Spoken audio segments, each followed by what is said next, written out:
Hello, everybody, and welcome to The Underneath. My name is Kale Zeldin, and I am really excited to come to you live on, I guess, the afternoon drive home time. Really excited for today's show here at The Underneath. As you know, I try to do my best not to bore you and not to waste your time, and so I'm really excited to have as a guest today Steve Skojec. I'll bring him on in just a minute. So today we're going to be talking about all things drones, convergences, flaps, UAPs, all of this stuff that has been going on in New Jersey. So let me bring Steve on. Steve, how are you, brother? Good. How are you? Awesome, man. It's great to have you here today. So you've had quite a week, to say the least. You could say that, yeah. Yeah. So about a week ago this time, you had how many Twitter followers did you have? 14,700. 14,000. Yeah. So I was teaching class. I think it's mostly legacy from the days that I did 1 Peter 5 stuff. Yeah.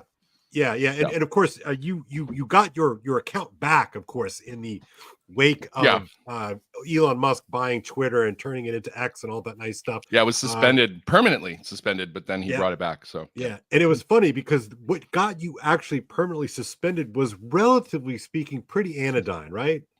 Well, what I said was, is your audience ready for this? Yes, I know. Yeah, what I said is that people who mutilate children in the name of gender affirming care should get the firing squad, except for that it would be over too quickly. That was what I said. Right. Yeah. And, so that was advocating violence, and I was permanently suspended. Yeah. Yes, permanently. I mean, irreversibly suspended. Yeah, 6 months. 6 months, and I lost all those monetization opportunities when they first came out and everything. So yeah, it was a bummer. I actually built a new audience. I'd gotten up to like 5,000 or 6,000 people, and then they finally gave my account back.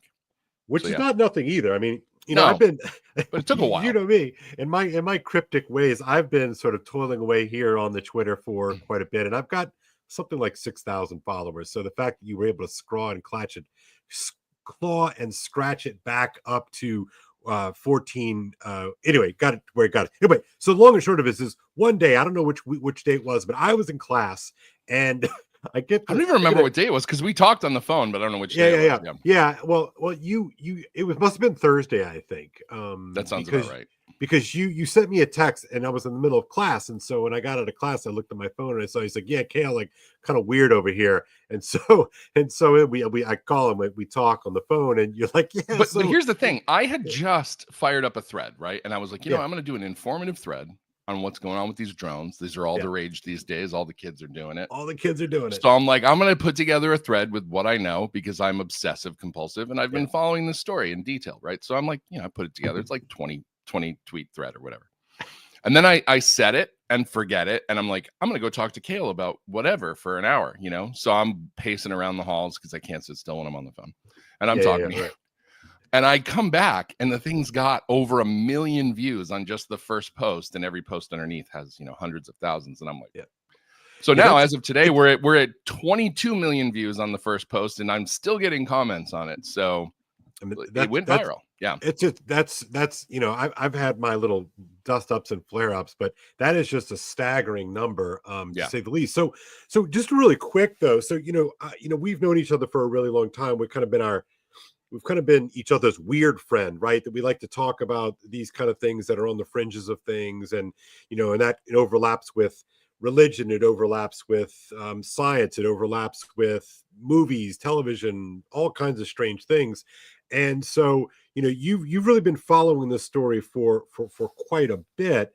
What do you make of the fact that your thread just blew up? I mean, what does that tell you? So, what it tells me is that there are people are very aware that something out of the ordinary is going on, and they want answers, and they don't know where to find them. This is not being presented to them either in the media or by the government or by whatever trusted source they go to in a way that they feel is comprehensive or gives them the answers that they're looking for. And I think really the value and the utility in what I put together was simply that I put a bunch of information in one place. I'm like, here are videos, here are photos, here are reports.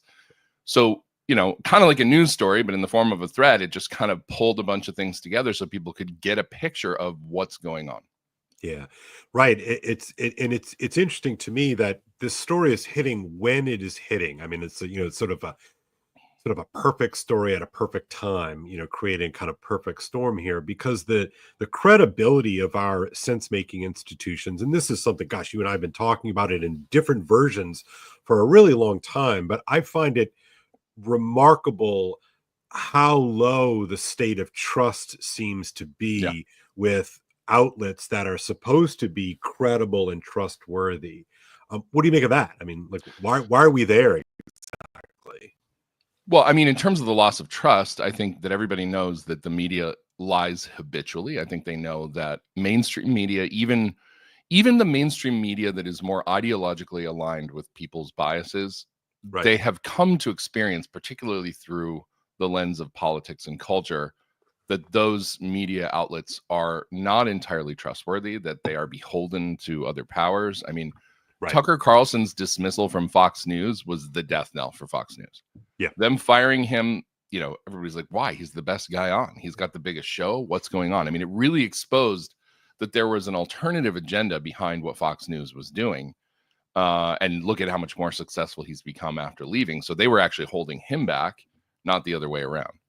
Right, which is a flip, right? Which is a flip of the sort of the way that we've understood these things, the way that we've understood these platforms, right? That in the wake of him getting whacked, it was as if, to go back and look at those news stories from trusted news outlets, they were giddy, of course, that Tucker got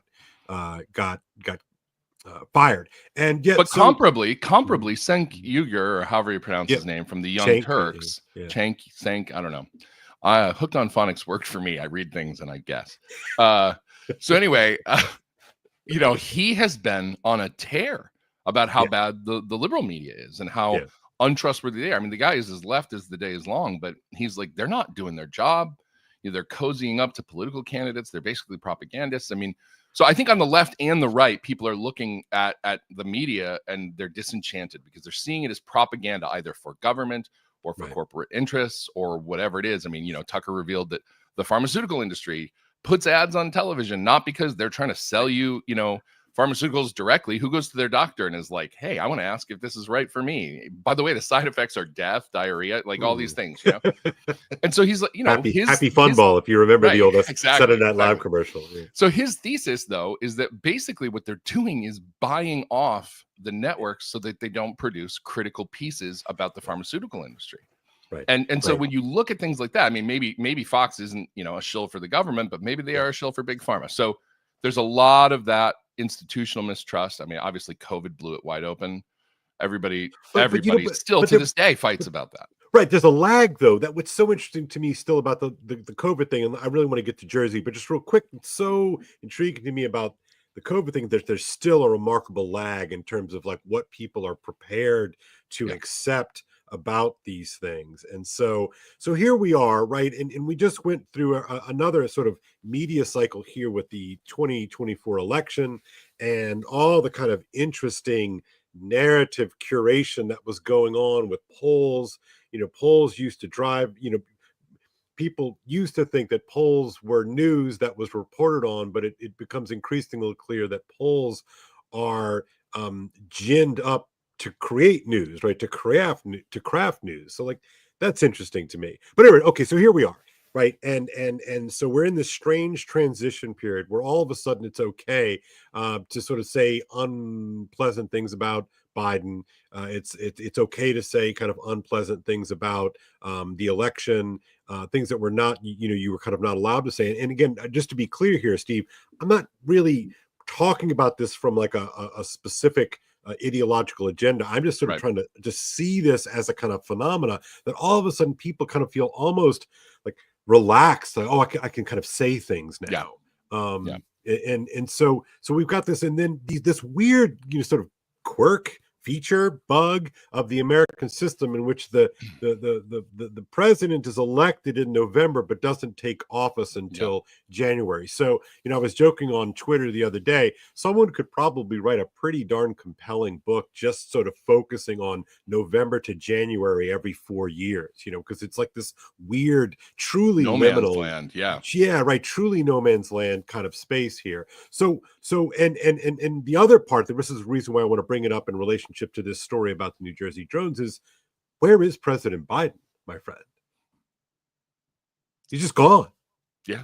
Who knows? Just straight up gone. Like, even if he allegedly says something, he doesn't say it himself. We hear it from somebody else. Right. Yeah. And so, so then, okay, cue the New Jersey story. So if you could just sort of quickly cue the audience up, and, when did this start sort of popping up? So what's weird is I kind of came into it midstream, and where this really seems to have actually begun, and this is one of the pieces of the puzzle that a lot of people don't have their eyes on, is there have been these flaps, which is a weird word. I love that word. I know. Yeah, go ahead. Yeah. It doesn't really apply in any other situation. I even looked it up, and it was like, if you look at what a flap is, it doesn't really fit, but it's what historically these rashes of sightings of like UFOs have been called, because these have happened before. They happened in the 50s, they happened in the 60s. Right. There were flyovers over the Capitol building. I mean, Harry S. Truman was absolutely obsessed with this. I actually saw a little piece of a news interview with him where, like, you could tell he was very, very compelled by what was it that happened in Washington. I think it was in the late 50s. It was. And so, this is not localized to New Jersey. It's the highest concentration. This particular incident began in the UK. Around November 20th, Lakenheath Royal Air Force Base, which is a joint base. I believe it's I'm going to get it wrong. I think it's the U.S. 14th Fighter Wing is there at Lakenheath.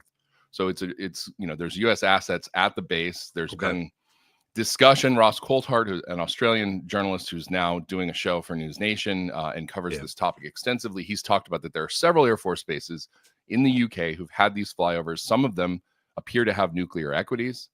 So there's always a connection for whatever reason between nuclear and UFOs.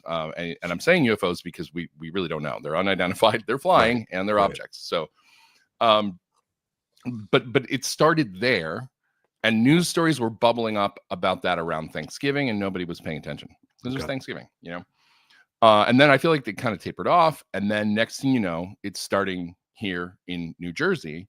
Right. And I don't know exactly when it started. I feel like it was the very beginning of December. The first few days of December is when it kind of kicked off. Although I've heard some people say that it actually started earlier. It just it hadn't bubbled up to the public consciousness yet. I don't know if we have an official confirmed first. Yeah. What's the start time? Yeah, exactly.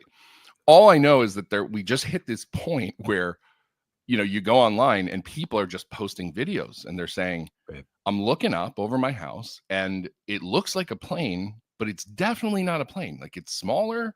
It has a different sound. It has aviation lights, and it really is disguised to look like an airplane, but it's right above the treetops. It's flying way too slow to be a plane. It looks like it's about the size of a car. And so you just see people, video after video after video, photo after photo. And of course, they're all terrible. And in defense of these people, have you ever tried to go out at night with your phone and take a photo or a video of a plane flying over? Right. I mean, it's terrible. I've tried it. Like, it doesn't work. Yeah. Your cameras in general don't work well at night unless you have long exposure.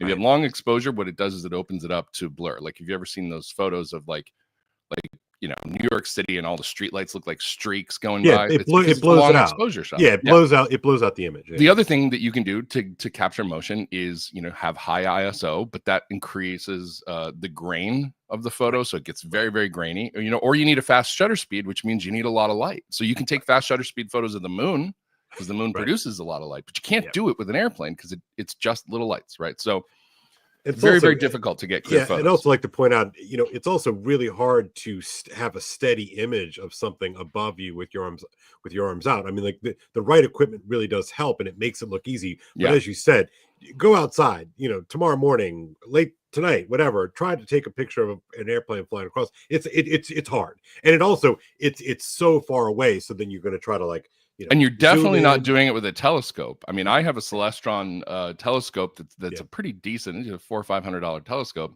and I can take photos through it using an attachment for my phone. But to even get that thing focused on the moon takes some work. It's a very small window that you move that thing, and so you can't track an object through the sky easily, which is probably why we haven't seen any really good photo or video of this.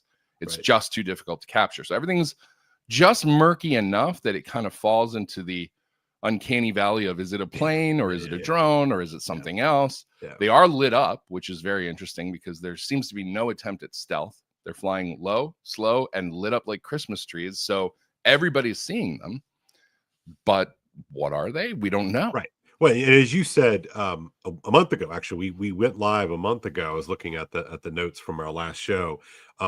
It's this strange thing where they seem to want to be seen too. Yeah. Right. That's a kind of an underrated element of this story. So okay, but on the flip side, law enforcement and the governor of New Jersey have said that, number one, they produce no heat signature. So the law enforcement, the sheriff's, the Ocean County Sheriff's Department is the one I saw interviewed. Yeah. And they have these drones that they use to deal with drones that aren't supposed to be in the air or whatever. And they're big. I mean, they're about 3 or 4 feet wide. They're these big industrial drones that are not, I've never seen them on the commercial market. I mean, they probably are many thousands of dollars. And they said that when they took them up there to try to like find out what's going on, they're not producing heat. So they're not registering in thermal, which is really weird because of 2 reasons. Number one, I own a couple of drones. I have a couple of I have a decent, $1,000 drone that I've used for aerial photography and stuff. The batteries on that thing get hot. They get hot and they last 15 or 20 minutes a pop. And then you got to switch them out. You don't get a lot of flight time. You have to know exactly what you're doing. You land, you switch your battery, you do it again. If you don't have at least 3 batteries, you're not shooting much of anything. It's just not going to happen. So these things are staying up there all night, right? So they're staying in the air all night. So it's not a conventional battery system. And do we have anything that doesn't give off a heat signature? No, not that I'm aware of. It's possible. I want to stick on that just for a second. Like, okay, so every drone that we sort of know of and utilize emits some kind of heat signature. Maybe some have greater heat. I mean, I assume there are some that are disguised. I had a guy contact me, who works for some kind of drone company or something like that, and he was suggesting it could be this model, it could be that, and I didn't look them up. I mean, perhaps they have some capacity, but I mean, we're talking. This is why Lou Elizondo, and for those of you who don't know, he was the guy who headed up the ATIP program for the Pentagon, which is UFO hunting program for the Pentagon. He came out in 2017.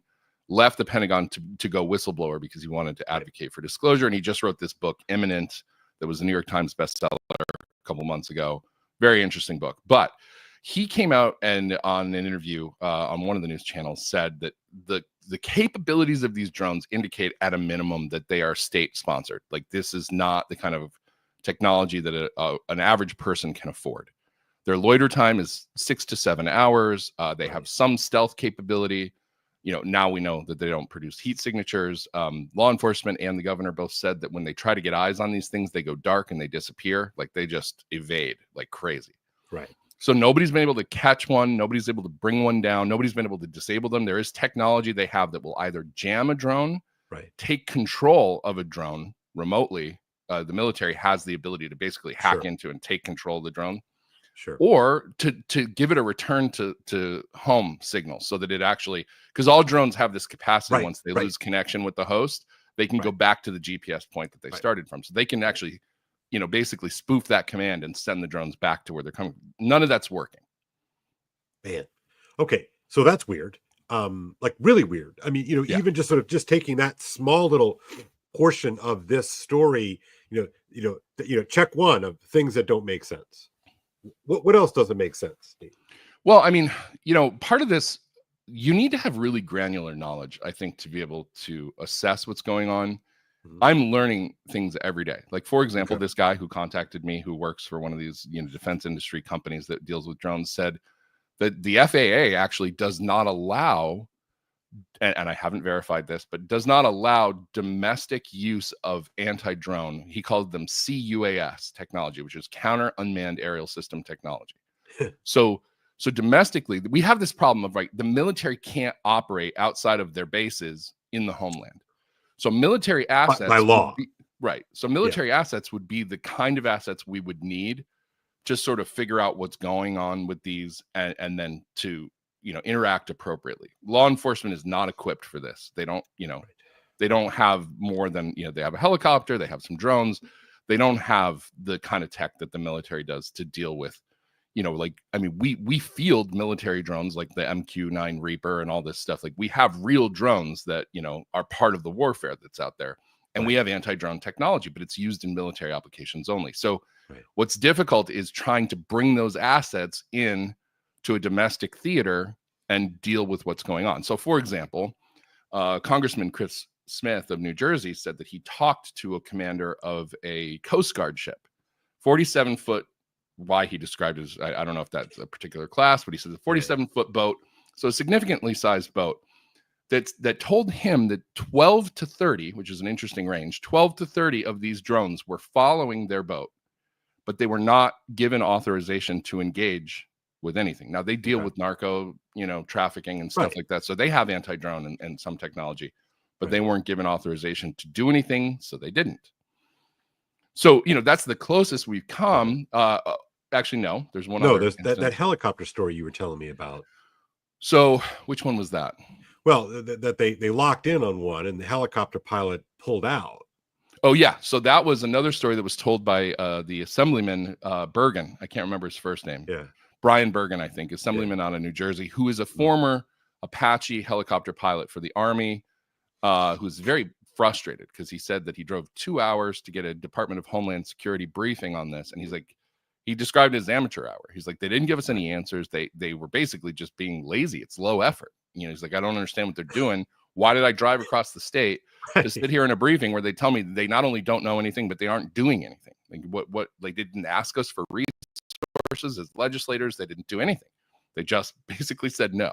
And then that was a striking clip. I have to say, it was, and then he tweeted out separately. He tweeted out, he's like, Governor, if you borrow me an Apache helicopter, I can figure this out for you in about half an hour. I love the guy. He's a fireman. Yeah, that's great. That's great. So that, but he said that there was a police helicopter pilot who said that he had approached and flown over one of these drones, and that then he felt unsafe. Yeah. And so he disengaged and let it go away.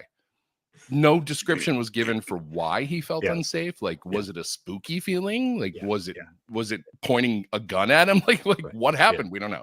We don't know why he felt unsafe. It's kind of strange.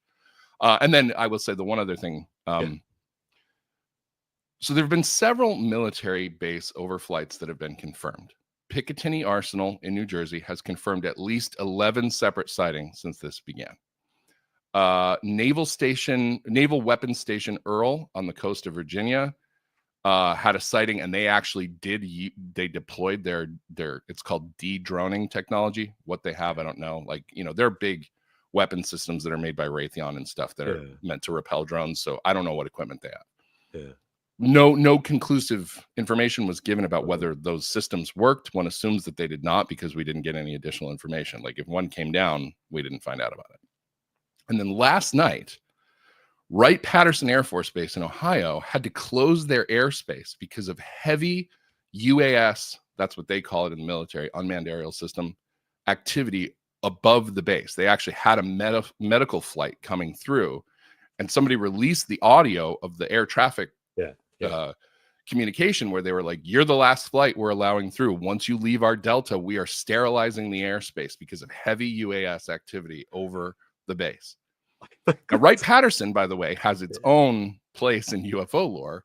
Okay, good. UFO nerds know because that's where the Roswell debris was taken. So allegedly, other crash systems in these crash retrieval programs have been taken to Wright-Patterson. Nobody really knows, but that's the story that's out.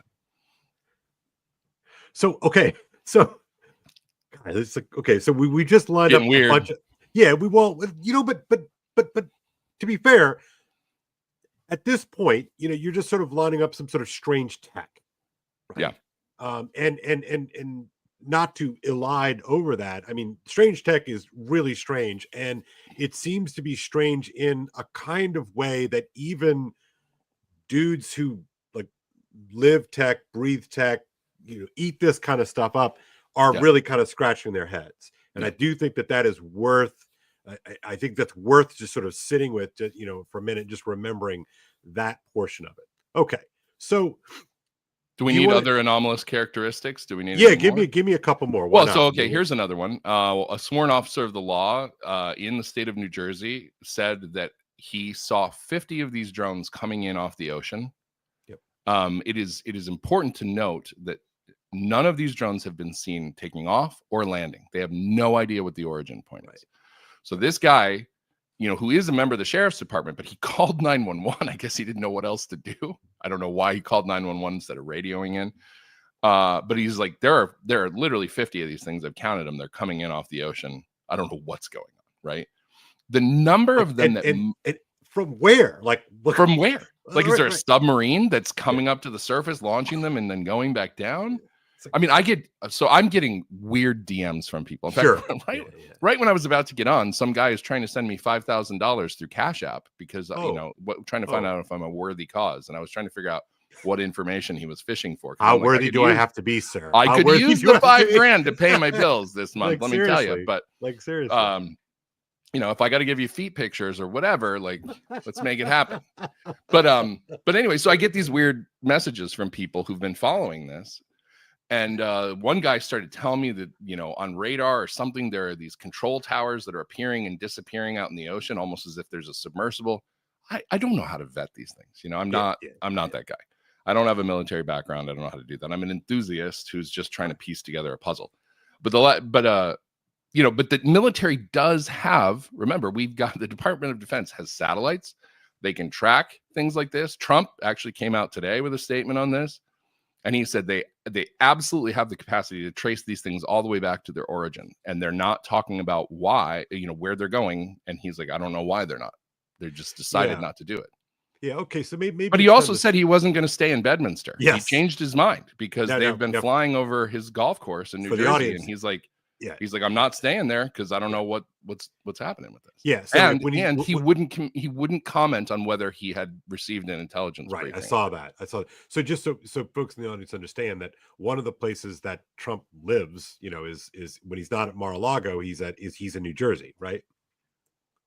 So that's where his golf course is. And of course, so he did drop that little bit of intel that he's not going to be staying there. And he kind of smirked and kind of smiled.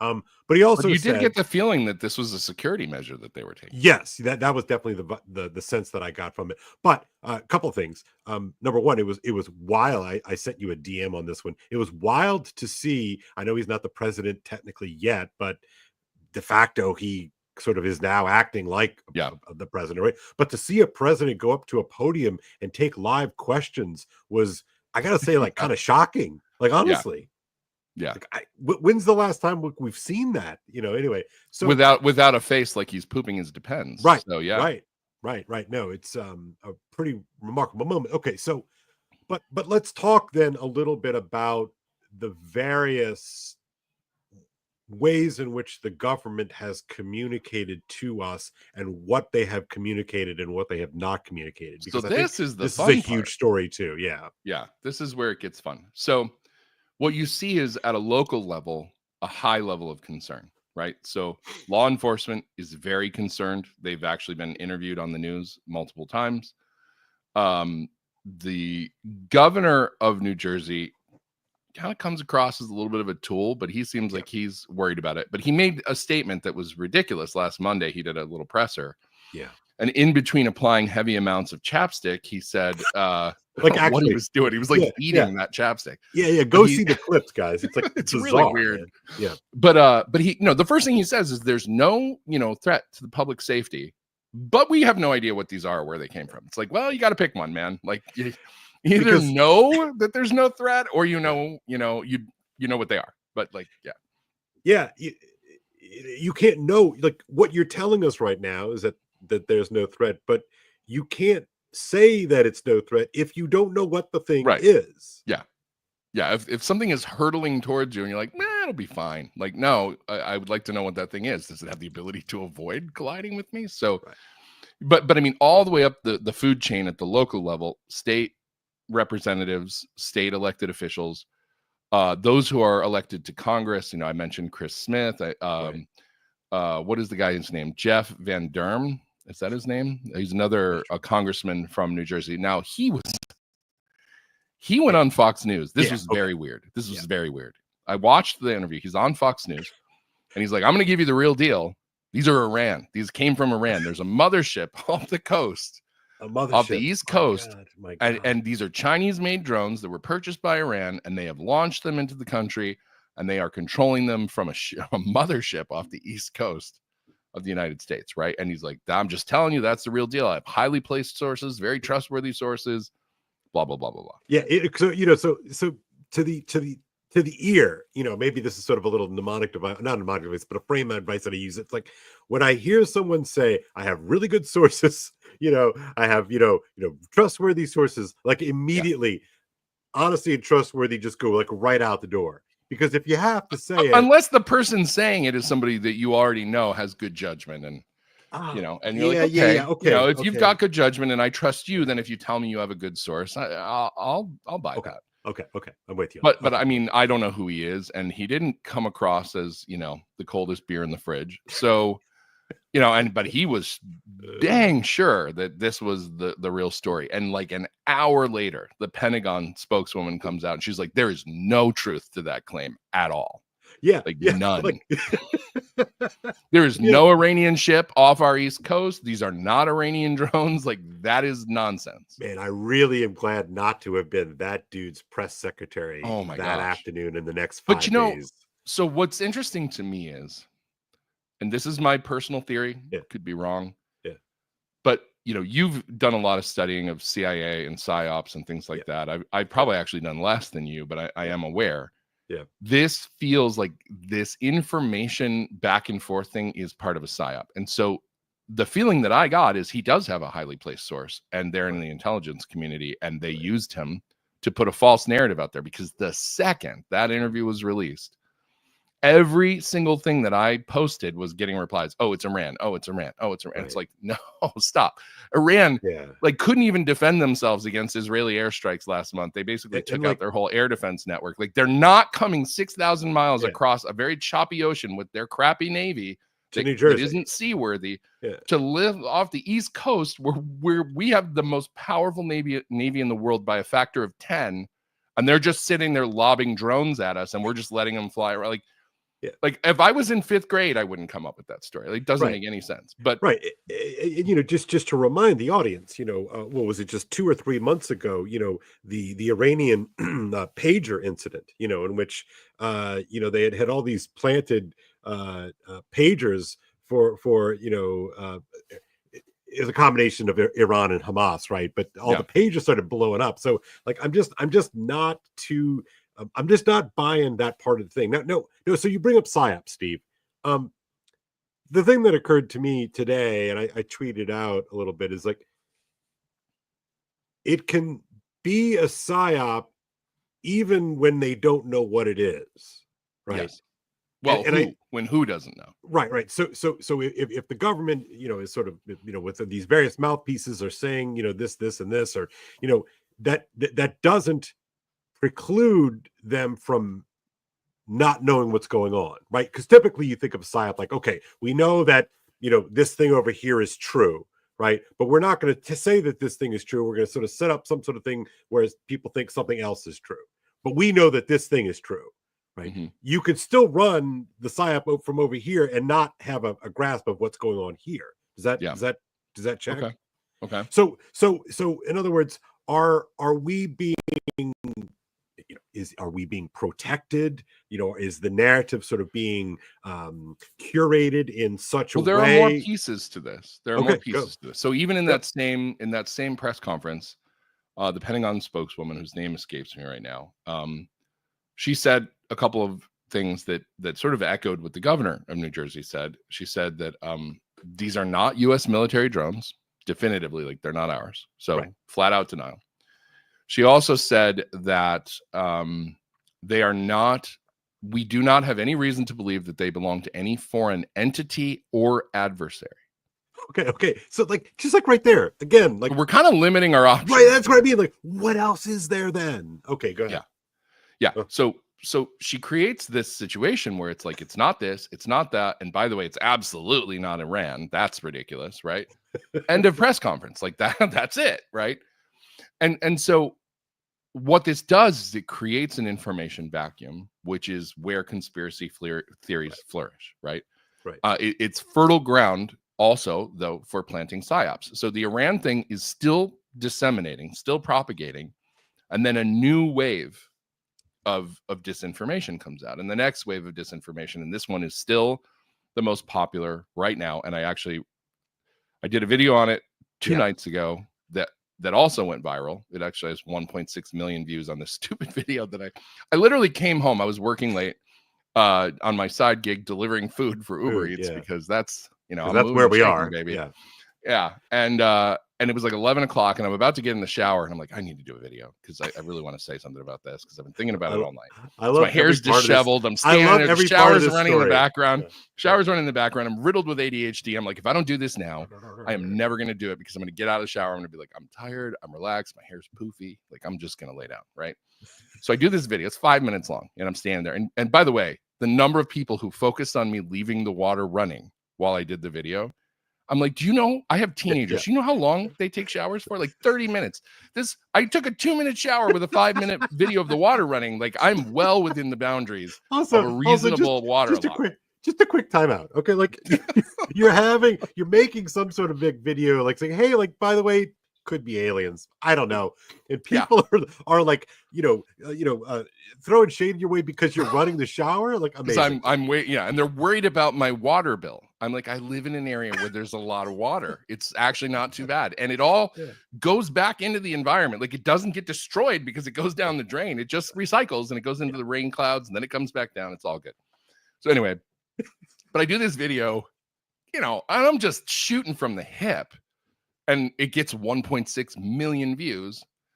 And my whole thing is, so the new narrative is that these drones are US drones that they're just lying about. They're saying they're not ours, but they are. And that they're searching for some kind of missing nuclear warhead, dirty bomb, radioactive material, something. And that this is why, they're doing this secretly so that it doesn't create a panic. Now, this started, interestingly, with a post, again, knowing the history of PSYOPs like you do and the way that information gets planted. Right. This little account with 6,000 followers posts screenshots of another account that had already been deleted for some reason. A no longer active account. Yeah. And then that account is like, I don't have any followers, so nobody's probably going to see this, but I'm just going to do this thread about all the insider information I know about how the drone industry works. And so basically they fielded this theory that these are these particular type of drones that search for nuclear materials. They use them when there's, concern about weapons and blah, blah, blah, blah, blah. Like a dirty bomb type thing? Is that what you're talking about? Yeah. Or I mean, a nuclear warhead or whatever. They have gamma radiation detectors on the drones. And so they look weird because they have like big antennas and stuff on them. And so that might be why they're unidentifiable. Right. And so this was the theory that's posited, right? So that thing goes gangbusters, like 16 million views in a couple of days, right? And it should be pointed out that people were mad at you not just for the water, okay? Yeah, so we'll get plenty of people were mad at you about the water, but they were also mad about the content, right? Yeah. And then a couple days later, day or two later, this guy, I think his name is John Ferguson. His last name is Ferguson, and he is the CEO of this small aerospace company out in Wichita, Kansas. That's right. Yeah. That manufactures military-grade drones. I think he's a military contractor. He sells drones to them. And he's like, look, this is just my personal theory. I didn't run this up against anybody. I didn't vet it. It's just what I think. But I'm in the industry, so I'm going to tell you. And he goes on for 9 minutes to explain why he thinks the same thing, that these drones are out there looking for nuclear materials. So that thing has also gone viral.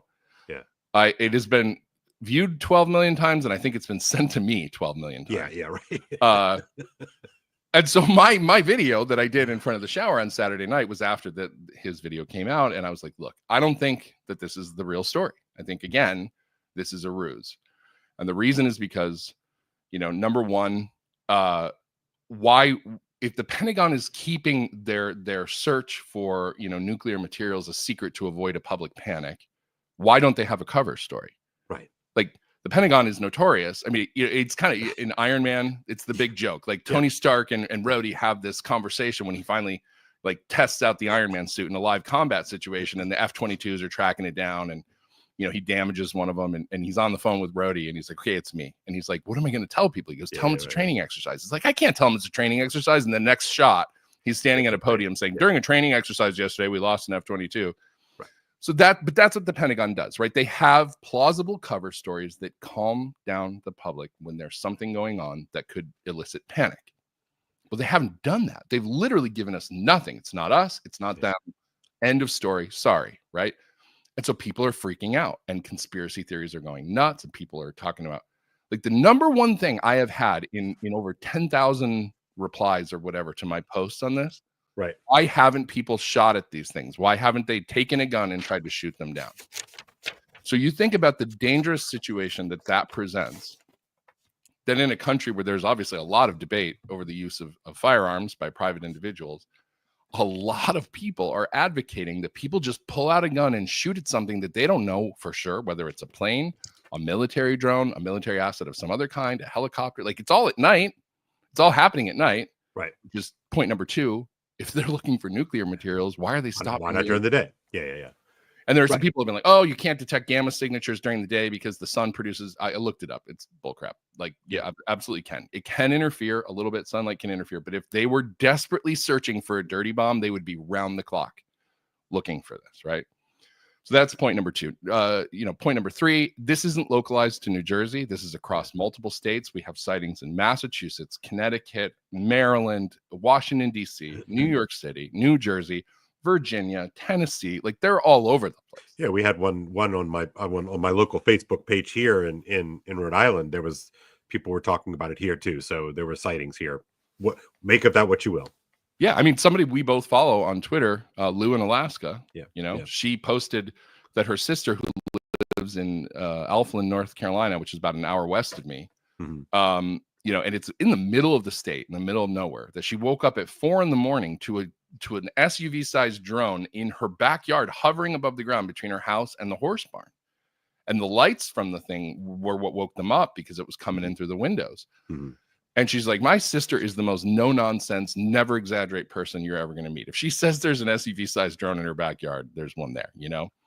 And I've followed her for years, and I tend to trust her, But why? Why is it there? I got another DM from a guy who's like, they fly over my horse property, out in the middle of nowhere in Tennessee. Like, what are they looking for out there? So there's all these pieces to this puzzle that don't add up. And so it's like we have this box that somebody handed us of puzzle pieces, of drone puzzle pieces. And when you start laying them out on the table, they're vastly different color schemes. They're different sizes. They look like they're to different sets. You can't make a coherent picture out of all the little data points. And so, to my mind, they're searching for nuclear materials thing seems to be not credible. Seems like it's another piece of the psyop where we're creating more and more confusion. So people are focusing on that and not on the real story. And then today, I start seeing more and more people come out. So last night, Ryan Graves, who is an former F-A-18 pilot for the military, who's testified before Congress about the number of UAP sightings that Navy pilots are having while they're doing training. Ever since they upgraded their radar systems a few years ago, they're just showing up everywhere. They don't always see them with their eyes. Can we pause there just for a second? Yeah. Because I think this is a one of those things, audience, just so you know, Steve and I talk all the time, and Steve is way deeper into this element of this sort of emerging story than I am. And I kind of function as your sort of normal guy who pays attention to things. Yeah. Right. And so that's, you get a little spurgy about it. Yeah, no, but that's good. Right. But I often kind of push back on you, like, that's what people don't understand, or this might be an element of the story that is important to it. Anyway, so continue. So Ryan Graves is just he's a credible guy. He's a distinguished service record, Navy pilot, retired, and then now he actually started I think a nonprofit advocacy group for pilots because he said there's a huge stigma around reporting. Yeah. Things that you see while you're in the air, and it can affect your flight status, it affects your career. And so what he's trying to do is make a reporting structure possible so pilots aren't afraid to say, hey, I saw something weird out there. It almost collided with me. Right. Because in his stories that he's told over the years, some of these things, they had near midair collisions, and it was really a dangerous situation. And so he's really worried about it. Right. He's one guy. Right. And so just, to build this out for the audience, there's an absolute sort of omerta, kind of code of silence that pilots have kind of acquiesced to And we're not talking like 1 or 2 or 3 or even 10 guys here. It's very important to recognize that this is just so widespread that guys who are in the air all the time in sort of military planes see stuff all the time. Every day. Stuff, fine. We can sort of talk about what stuff means, but they see weird things all the time. And there's a reason they can't talk about it, because there's a kind of, if you start talking about these things, you sound like a cuckoo for Cocoa Puffs guy. And guess what? You're not going to be trusted with a multi-million-dollar piece of machinery. You're going to be sort of stigmatized. And so what do? They want to keep flying. They want to do what they want to do. You shut up. Yeah. And that's been the code for a really, really long time. And so, and I should say, I realize for the audience who is not as into this as me, I'm blurring lines a little bit. I'm looking at the drone situation as drones in scare quotes, right? We don't know what they are. Right. I am putting them into the broader umbrella category of UAP, which, for those who don't remember what that is or haven't heard, it's unidentified anomalous phenomena. Right. Which is an upgraded term that was used because UFO had so much stigma around it, number one. Right. And number two, it's because they have found that there are other phenomena that don't fall into the UFO category, like submersible vehicles that are traveling at speeds that are impossible underwater, that submarines are tracking and things.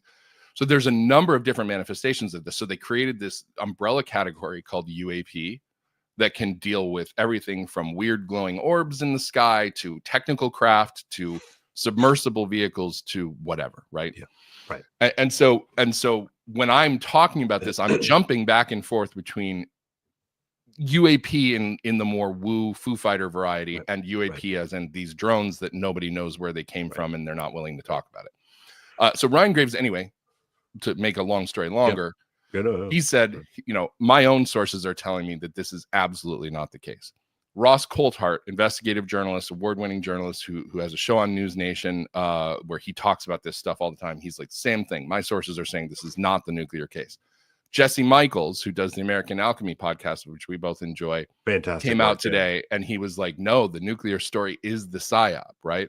Right. Then one more. I'm going to give you one more and then you jump in. Yeah. Sean Ryan, who has that big podcast, former Navy SEAL, he was going to interview Ferguson, the CEO of the drone company, and he canceled the interview because somebody from the FBI called him with information that he wouldn't disclose about this guy, Ferguson.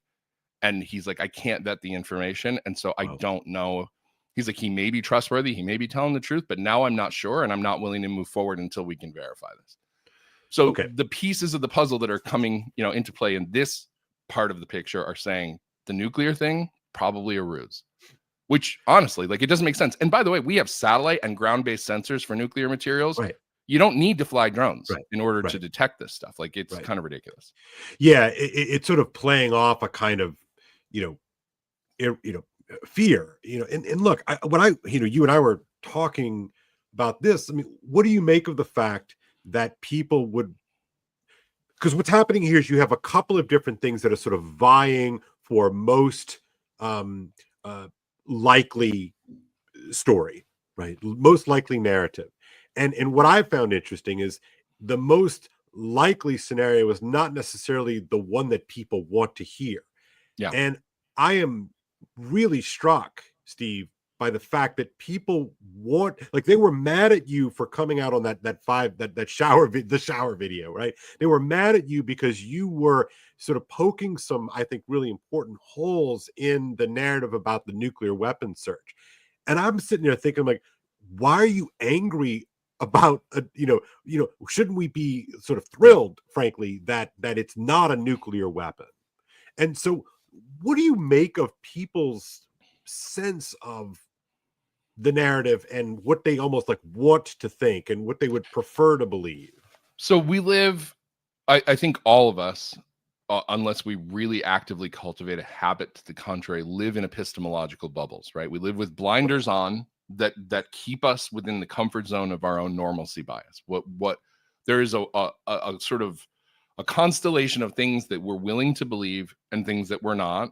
And if things operate within that constellation, then we're like, okay, I can accept that. That makes sense to me. The minute something goes outside of that and gets really weird, they don't know what to do with it. So whether it's the telepathy tapes that you and I have both been listening to and you've been writing about, and these autistic kids have telepathic abilities that seem completely impossible, but they're demonstrating it over and over and over, and it's indisputable. Like, how is that a real thing? Like, how did we enter a world where where the real life X-Men are really happening? Or if it's the fact that we've had multiple congressional hearings in the last 30 to 45 days where distinguished service members from our military and intelligence services are testifying under oath. We have alien craft, we have alien bodies, or whether they don't use alien, they say non-human intelligence. NHIs, right? And the reason for that is because they don't know where they come from. They're like, they could be from here, they could be from another dimension, they could be from the future, they could be, whatever. Right. But they've been testifying under oath that this is real and that Congress needs to investigate it because taxpayer funds are being misappropriated through black special access programs that have no accountability to anybody in the government who's supposed to have oversight over these things. And they're being used to reverse engineer, advanced technologies from somewhere else to use ostensibly probably for weaponry. Right. And so there's a lot of, so we have all these things that when you run up against that stuff, the term that is used is ontological shock. You're like, this doesn't fit in my conception of reality and of being, and so I don't know how to process it. So from my standpoint, as somebody who's been paying attention to this for the last 8 years and looking at every development, I look at the way people just yawn this stuff off. Like, nobody cares. These hearings are publicly televised. They show up on the evening news. Nobody cares except for a small group of people who have this weird obsession with stuff that lies outside the norm. But for the average person, they're like, whatever, like, what's the price of gas? Like, I got to fill up the tank. Like, that's it. Like, it doesn't enter into their conception. And it's like, if these things are here and they're doing stuff and we're having like engagements between our fighter jets and these things, like, I feel like that's relevant. Like, we might want to know. And they're like, And so the nuclear story, same thing. It's the same thing. Right. It's like, if it is not drones looking for nuclear stuff, if it's not a foreign adversary, if it's not also our government, then what the hell is it? Right. And I think a lot about testimony. I think a lot about, eyewitness accounts. I think a lot about the way in which information gets transferred to us. And of course, we're all trained through the social imaginary in which we live and move and have our being, to accept certain things as possible and to accept that certain things are just impossible, right? And you bring up this idea of an ontological shock, and one's ontology is how you sort of that's it, like what you see as possible and impossible in the world. Your fundamental sense of reality and how everything works. There's a shock, but it seems to me what we're seeing even more than necessarily a shock is a kind of an ontological avoidance, right? Yeah. You talked earlier about the shock comes after the denial, right? Okay. Like, I have to be honest with you. Yeah. I've been interested in this topic since I was a kid. Intellectually, I'm inclined to say the evidence adds up to point to the idea that there really are non-human intelligences here, because if not, this is the greatest hoax that has ever been pulled over an 80-year period of time, involving a massive amount of resources and people and all that. Like, I can't imagine how that could be sustained. But if aliens land on the White House lawn tomorrow, I'm going to be slack-jawed just like everybody else. Like, like, the intellectual preparedness that I have doesn't bridge that gap until you're face to face with the reality, because you don't know, like, what is it going to be? How foreign is it going to be? How alien is it really going to seem? Is it going to be just difficult to conceptualize? And this is why one of the prevailing theories about what might be going on is that maybe because of all these hearings and all this disclosure and all this public awareness raising about them, they're coming out of hiding, but they're mimicking our vehicles, our technology, so that we become more familiar and comfortable with the fact that, hey, we're in your skies and you can't really do anything about it, but we want you to know that we're here and we're not hurting you, but we're here and you can't do anything about it.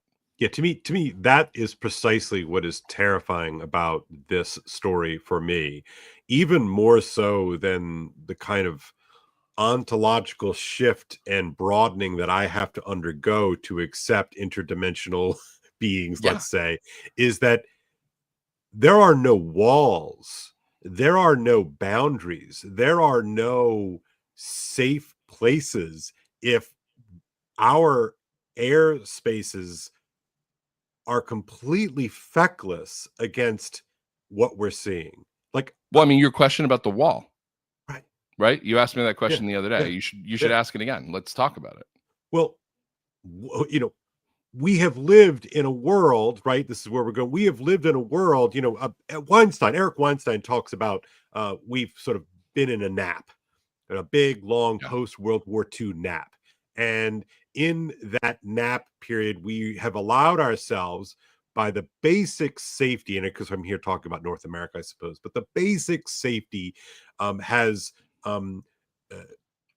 charmed us into a kind of illusion that we are safe and that we have boundaries. And look, even just geographically, you and I have talked about this, especially after we read the Zihan book, right? You know, it's like we're blessed. You know, we've got the Atlantic Ocean on one side, we've got the Pacific Ocean on another side, we've got the Mexicans below us and the Canadians above us. Like, we're fine, right? I mean, just geographically, we're fine, right?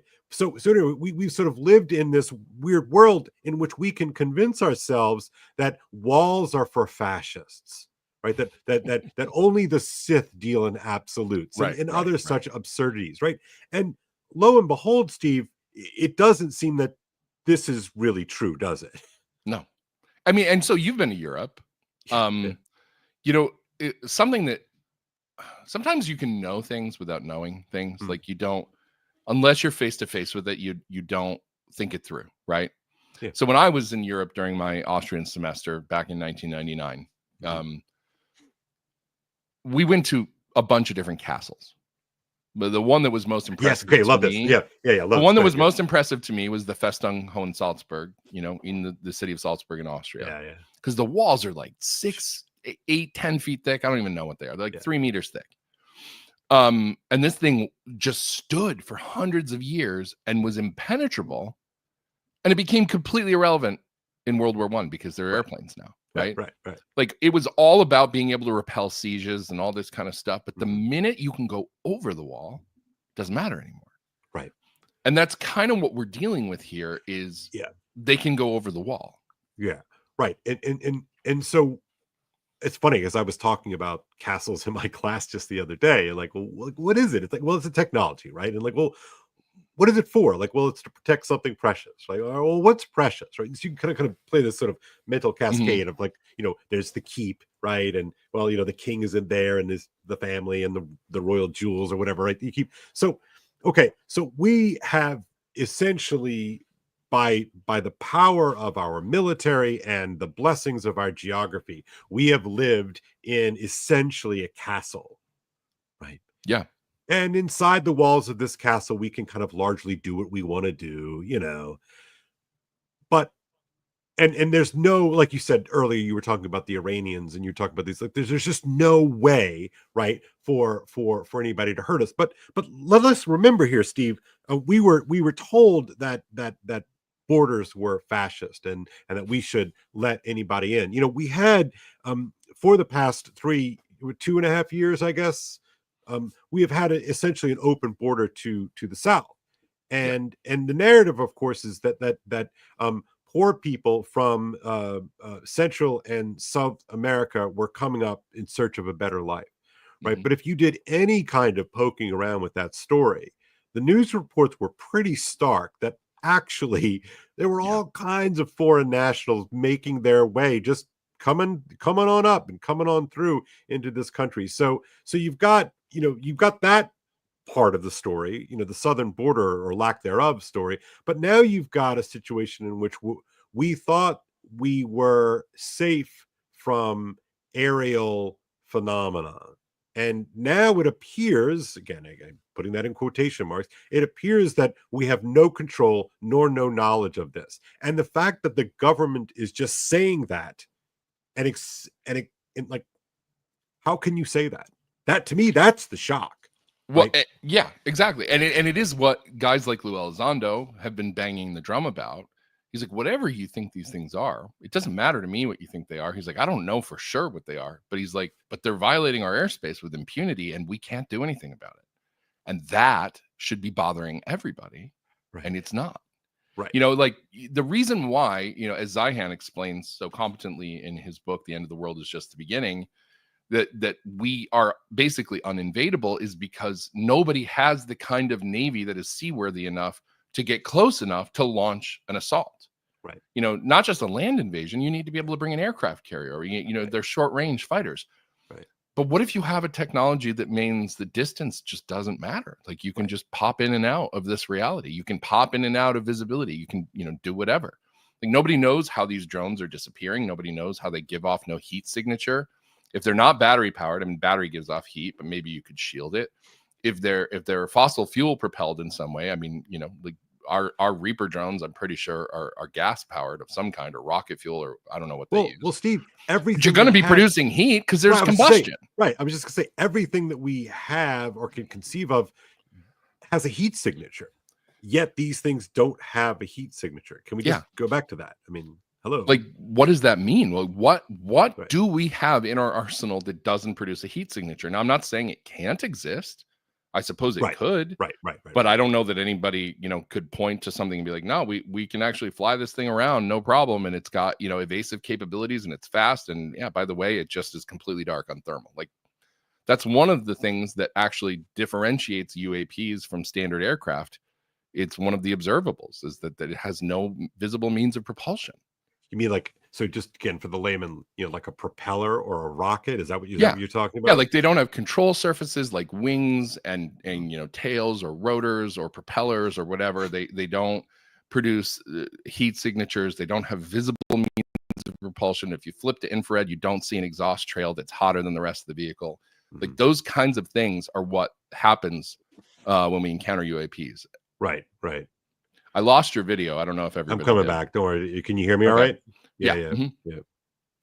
And so, you know, when we're looking at these things and they're over our airspace every night and nobody can bring one down, nobody can catch one, nobody can, you know, shoot a net. Right. And because they actually do, I believe they do have interdiction nets for drones that they can use. Like you don't have to destroy it. It just makes it impossible. You can't flip it over and see made in China on the bottom. Right. You know, how do we figure out what the origin of these things are? Well, I mean, how would you find the origin to such a thing? I mean, how would we? You have to be able to take it apart, right? You have to be able to dissect it and right. Yeah.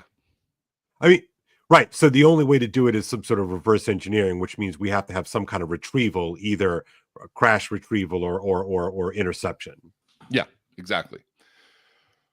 So, you know, what we end up with now are hundreds of witnesses. And see, this is another piece of the puzzle that I feel like nobody's really thinking through the logistics of this. Yeah. I was talking to a guy the other night.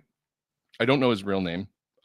We interact on Twitter periodically. He's a cool guy, but he goes by a pseudonym. And we discuss faith and everything else, you know, all kinds of stuff. And he was telling me that he lives in that area, but he hasn't seen any of these drones. And so he doesn't really know what everybody's going on about. So he was asking me questions about it. So I answered what I could. And then he's like, all right, it's late. I got to get offline. You know, I'll look at this thing that you sent me tomorrow. And he's back like 20 minutes later. And he goes, oh my God, I just walked outside and there are two of them over my house. Right. And they're circling and, you know, they're like, I don't know what I'm looking at. I called my sister outside to take a look at them because I was like, am I hallucinating? And she's like, no, that's real. And he's like, I live 20 minutes south of Philadelphia. Like I'm in that area. And I can't believe we were just talking about it. And then I walked outside and they're there.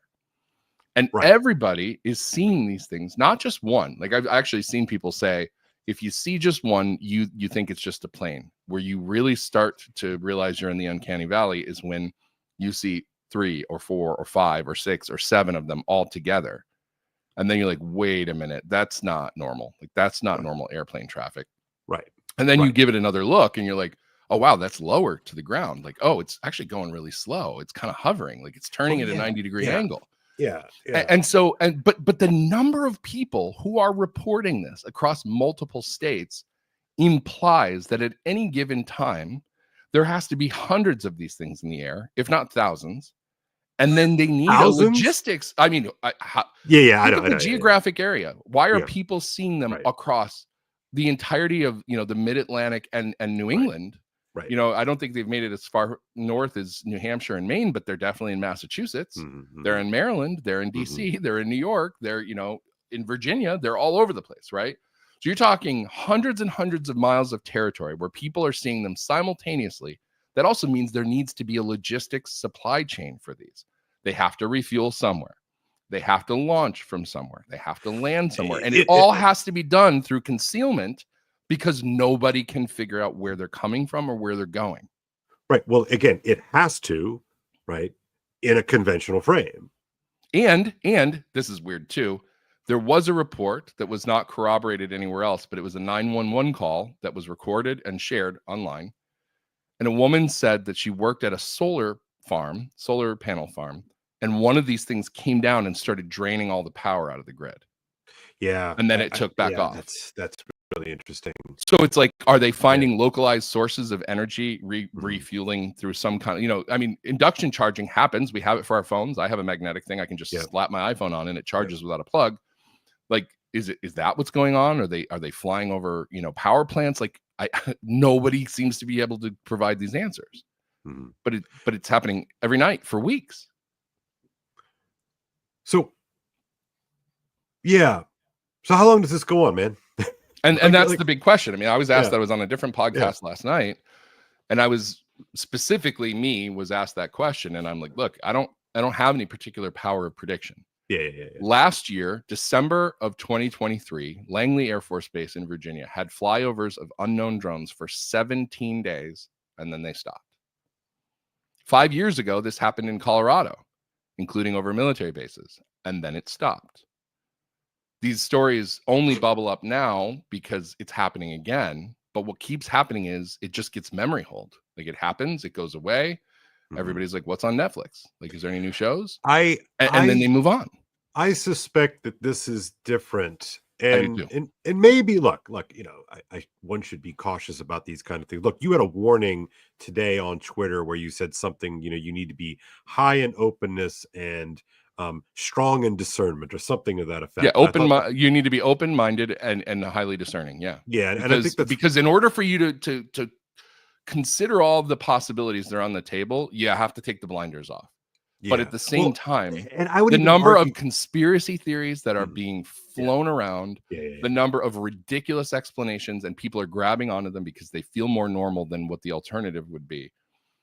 Like, people are being deceived the minute that they do open their mind to start looking at this. And now everybody's talking about Project Bluebeam and all this stuff. And it's like, stop, that's not real. Like, that's not a real thing. Right. And so I think it's important, I think I appreciate your honesty in all of this, Steve. You're someone, who knows a lot about it. You read up on this stuff, you stay on top of it. But I appreciate your, again, this is a phrase you and I like to banter back and forth. There's a kind of epistemic humility that is going on here, or that we I think both recommend. But at the same time, what frustrates me is not so much the epistemic humility; it's the epistemic closure. I get frustrated with, and I'm frankly struck, I have to say. And again, maybe this is because I've kind of gone down this path and done a lot of reading, and so I know that my mind has sort of been shifted and altered and opened and broadened in a bunch of different ways that if you would have told me this a year ago, I really would have laughed at you. I mean, truly, maybe a year and a half ago, to be fair, in terms of the timeline. But and so maybe I have to allow for a certain kind of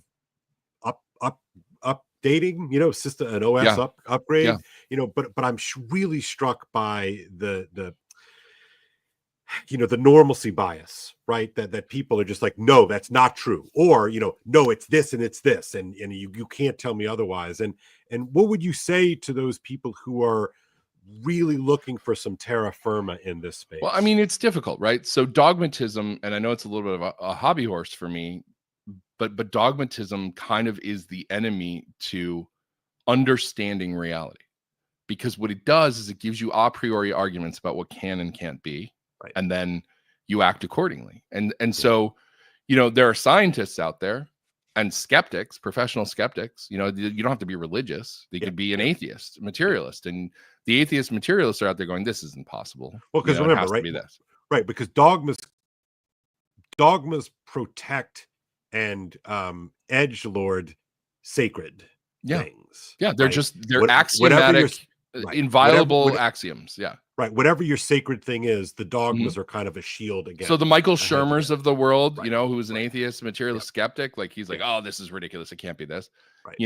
I'm sure Richard Dawkins would say the same thing, But on the flip side, there's this kid I met at the wedding that I went to in Tennessee last week. And I knew his family growing up, actually. And I just didn't know him because he was a little kid when I left home.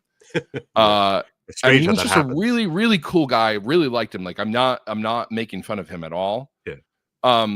But he's a young guy. He's like 20, and he told me that he's watched documentaries about the UFO subject and he's, reading about it and he's really interested in it. I'm like, "Oh, that's cool. I'll send you some stuff. Give me your contact info." So we've been, texting back and forth about the drone situation. And I told him, "Look, my favorite theory is this non-human theory. Like, I think the Pentagon isn't talking about it because they don't have control over it. And whatever they say may wind up not turning out to be true. And then they have egg on their faces, right? They can't say it's going to be over in 2 weeks. They don't know what's happening, right?" And so I just float this theory because this is my weird theory. And he comes back immediately and he goes, "Yeah, but isn't it a sin for Catholics to believe in aliens? Like everybody keeps telling me that I'm not allowed to believe in them because I'm Catholic." Right. And it was an innocent question, but it was just like, I know what that's like, because when I was Catholic and I was talking about this stuff, everybody was telling me, "No, you can't believe in that. No, they're demons. No, it's, it's like, I'm sorry. I just need to examine the evidence that's in front of me and see where it leads me. And if I can't make that fit with my theological worldview, then I have a problem, because I have this thing sitting in front of me and you're telling me it can't be real, but I'm looking at it and you want me to just believe I'm being deceived. Like, I don't think that's the right way to approach things. So I don't know what to do in terms of your question about people seeking terra firma on this. I think you actually have to get comfortable with being on unsteady ground. That's right. And that is something that is a learned behavior. Like, you have to adapt to that. Yeah. You have to begin, you and I have talked, in terms of my religious journey about how, like, I liked being a traditionalist Catholic because my world was chaos. My mind was chaos. And I wanted answers. I wanted black and white. This is this and that is that. And you can do this and you can't do that. I wanted parameters on a world that felt like it was spinning out of control all the time. And I have had to learn to become comfortable with not getting epistemic closure on things, with having mysterious things happen, with talking to somebody who's like, "Man, I see ghosts." And I'm like, "That was something I didn't think was supposed to be able to happen, but I know you're not crazy. I've known you a long time." Right. And I want to ask him a ton of questions and be like, "Well, what about this? And how about that? And are you sure it's not this?" Because I want that scientific answer that I'm not going to get. And I think in order to deal with the world of weird and the death of materialism and the re-enchantment of the world, we have to go back to being able to say, "I don't know how this works. I just know that it happens. I don't know anything else beyond that." Right. So Matthew B. Crawford has this notion in his book, The World Beyond Your Head, of he calls it a cultural jig. And a jig is something that typically you would attach to a saw. And it's a sort of a mod on a saw that allows you to sort of make the same cut, over and over and over again. So what it does is it essentially takes out all of the play from the saw, so you get sort of predictable results. And of course, anybody who works with their hands understands that these jigs are absolutely essential.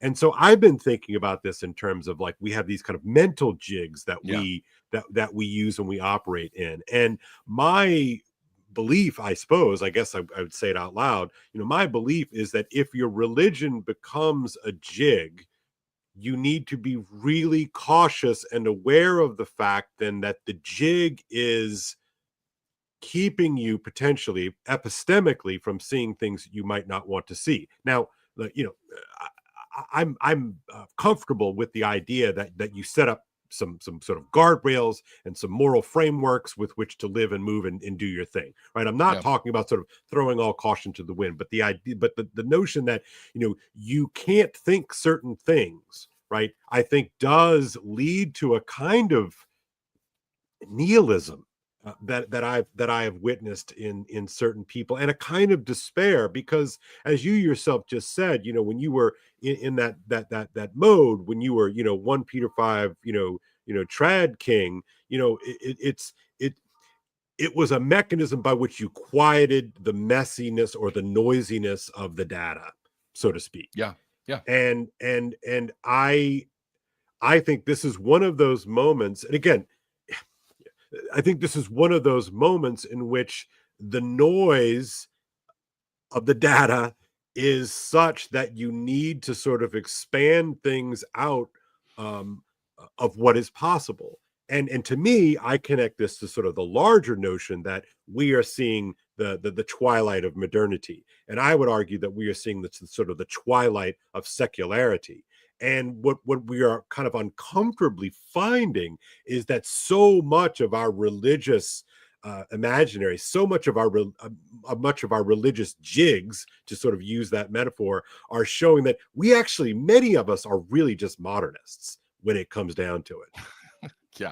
Yeah. And I mean, I'll give you another metaphor that I think we talked about the last time that we were on together. The Chinese spy balloon has come up because, the whole, as a precedent for the US government just letting an adversarial technology that has surveillance capabilities fly over the country undisturbed until it's out over the ocean, and then they shoot it down, right? And that question comes back again and again. Why did we let that happen? Why did they let us, let them surveil our military installations and things like that? And the answer that was given, and I don't know that I buy it, although I do think it's plausible enough that it kind of works, was this thing had a 2,000-pound payload, right? And if they shot it down, you're dropping a ton from high altitude, like a somewhere missile, over somewhere. life. Where's it going to fall? How's it going to happen? Like, who's it going to kill, right? And so there is something to that, right? But what came of that event was the realization that NORAD and our North American air defense system had filters on the data that they were taking in. They were looking for missiles. They were looking for planes. They were looking for larger threats. So and the Chinese figured out that they could fly under the filter granularity level, and that they could send this thing into our country without being noticed. And who knows how many times they did it before. They got caught this time, but who knows how many times. So then they go into NORAD and they turn down the filters. And all of a sudden, there's all this stuff in the sky that they don't know what it is. Stuff that they're literally scrambling fighter jets and shooting things down for the next month, and then not telling us what they were. Like, that actually happened. You can go back to February of 2023 and look for the stories. They shot things down in Alaska, in Canada. Like, U.S. fighter jets were sent to the Yukon in Canada to shoot something down. There was something over, I think, Lake Michigan. There were several incidents that happened over a 2-week period. Every single one of those things they shot down. They didn't ever disclose what they were. Pilots reported anomalous things, interference with their electrical systems, all this kind of stuff. So there was something that was some kind of like non-benign object in the sky, but we didn't know that it was there because the filters were up too high. And so to not get into the UAP weeds, but to stay on the metaphor, I think that's what we do. We have our filters set to only these things can come in. And when we do that, we're missing really important stuff. Right. Okay. So think about this like as a sort of a model, right? So if I have filters in place that can only detect, this spectrum, we know this is true, right? We know this is true of light. We know this is true of sound, right? That human beings can detect like this field. And we know that there's action happening above, and there's action happening below, but this is all that we can perceive. And so therefore, we just tell ourselves that this is real. That's all there is. That's all there is. And then you blow a dog whistle and you're like, why can't I hear it? And the dog comes running. Like, how does that work? Right. So that's a really important, like, I want to like put a highlighter on that point, because it's such an important part of, what was your advice? Be open, right? But become uncomfortable with standing on unsteady ground. Right. And it's such an important thing, right? So did I say uncomfortable? I meant become comfortable. Become comfortable, right? So I'm going to throw a little bit of a curveball here. I believe it's the opening of book 6 of Harry Potter. And I could be wrong, so people can correct me in the chat. I haven't read them, so you're okay. Lead me on this. So at the the book opens at the prime minister's house. What is it? Downing Street, right? Mm-hmm. And the head of the Ministry of Magic, and the head of the Ministry of Magic goes and talks to the prime minister. And you find out that one of the things that the prime minister knows is like magic, right? When you become prime minister of the UK, like you get sort of read into, there's this whole like other society that basically lives with us, amongst us, around us. Muggles don't know about it, but here it is. And it's so funny. It's so funny because so the prime minister obviously is like totally weirded out by the Ministry of Magic. He's like, I don't, he's totally nervous, just exactly like we would think it'd be. Anyway, I use that story, right? You could imagine what it would be like to be read in as the president of the United States. Yeah. Imaginatively. I mean, how much do you think a president gets read into? And what I want to know is like, well, who's making the decision to read a president in?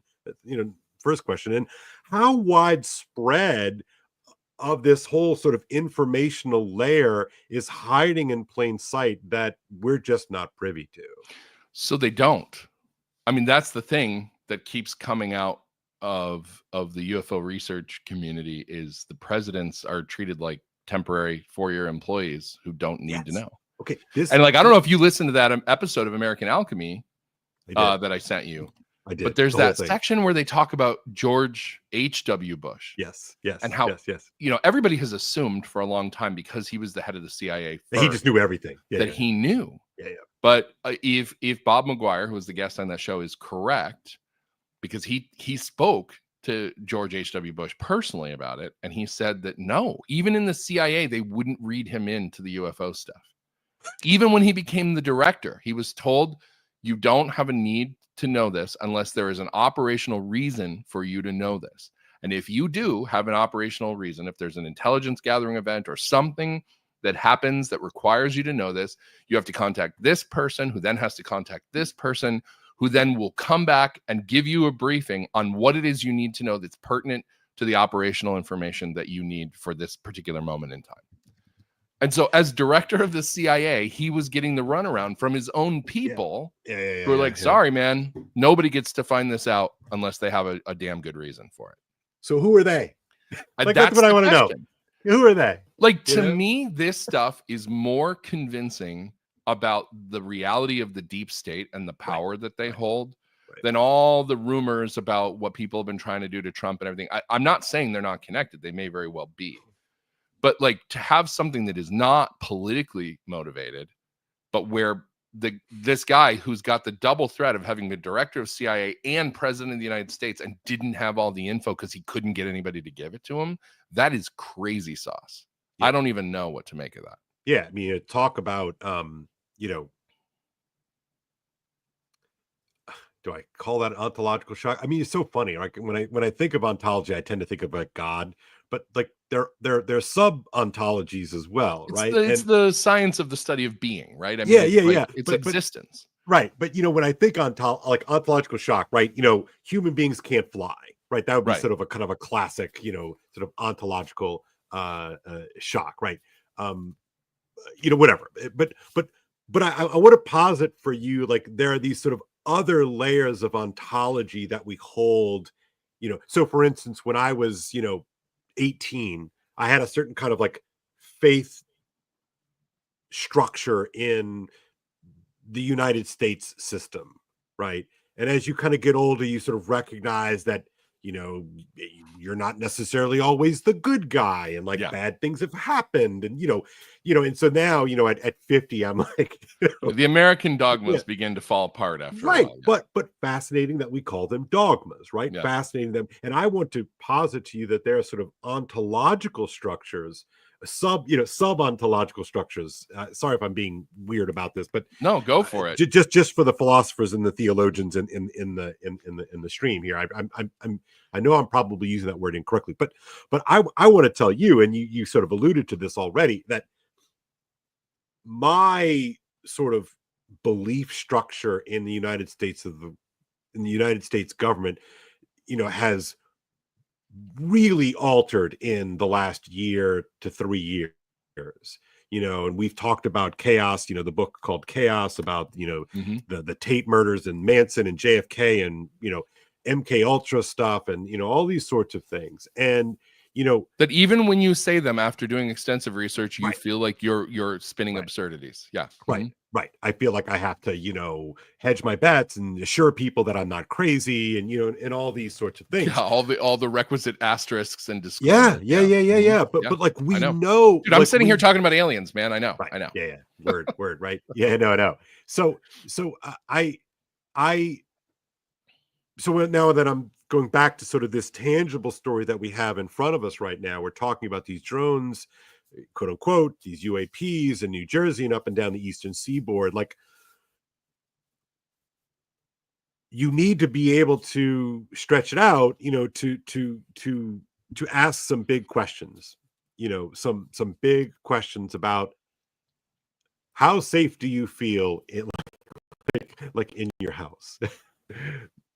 Because a year ago I'd been like, I don't know, pretty safe. And I might think of like a bad guy might come and like rob my house or something. Like, that's real. But now, like, I feel like the top of my head has been blown off. Well, I mean, it's, go back to the castle and the walls. Like, there are things that seem like they can just step right over the walls, right? And in a way, this was classically understood. The people, of the period of time where we were porous selves understood that they could wake up in the middle of the night and see, a demon sitting in their room or whatever, or an angel, right? I mean, there's this sense in which our sense of safety and security is not as inviolable as we like, again, within the filter, to tell ourselves that it is. Because you can't go through every day of your life wondering if you're going to wake up to an alien abduction in your room. Like, but thousands and thousands of people have experienced this and they're traumatized by it. Right. And whatever you want to say about whether they're crazy or not, you can talk to some of these people and they're absolutely not crazy. And you're like, okay, so then what happened? Because you're a normal person. How did you have this experience that according to my understanding of the world, it just can't happen? Yeah. So on that score, this is why I keep going to the notion of, what is impossible and what is possible, and to have a sort of elasticity, to find a way to be anti-fragile in the context of these epistemic disclosures. It's kind of a big deal. And so this is why I mean that things are changing really, really quickly. And whatever winds up happening with these drones, whatever winds up happening with this New Jersey story, we're about to find out that there are a bunch of things we don't know. And again, look, it could be totally imminent. It could be they've totally peeled back another layer of the filter. Right. In other words, it doesn't have to be aliens. Yeah. To be clear.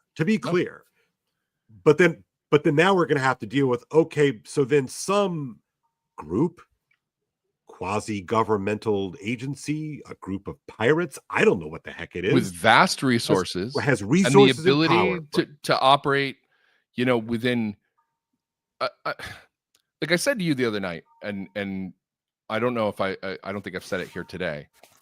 If you look up the most powerful air forces in the world, of the top 5 air forces in the world, the United States fields 4.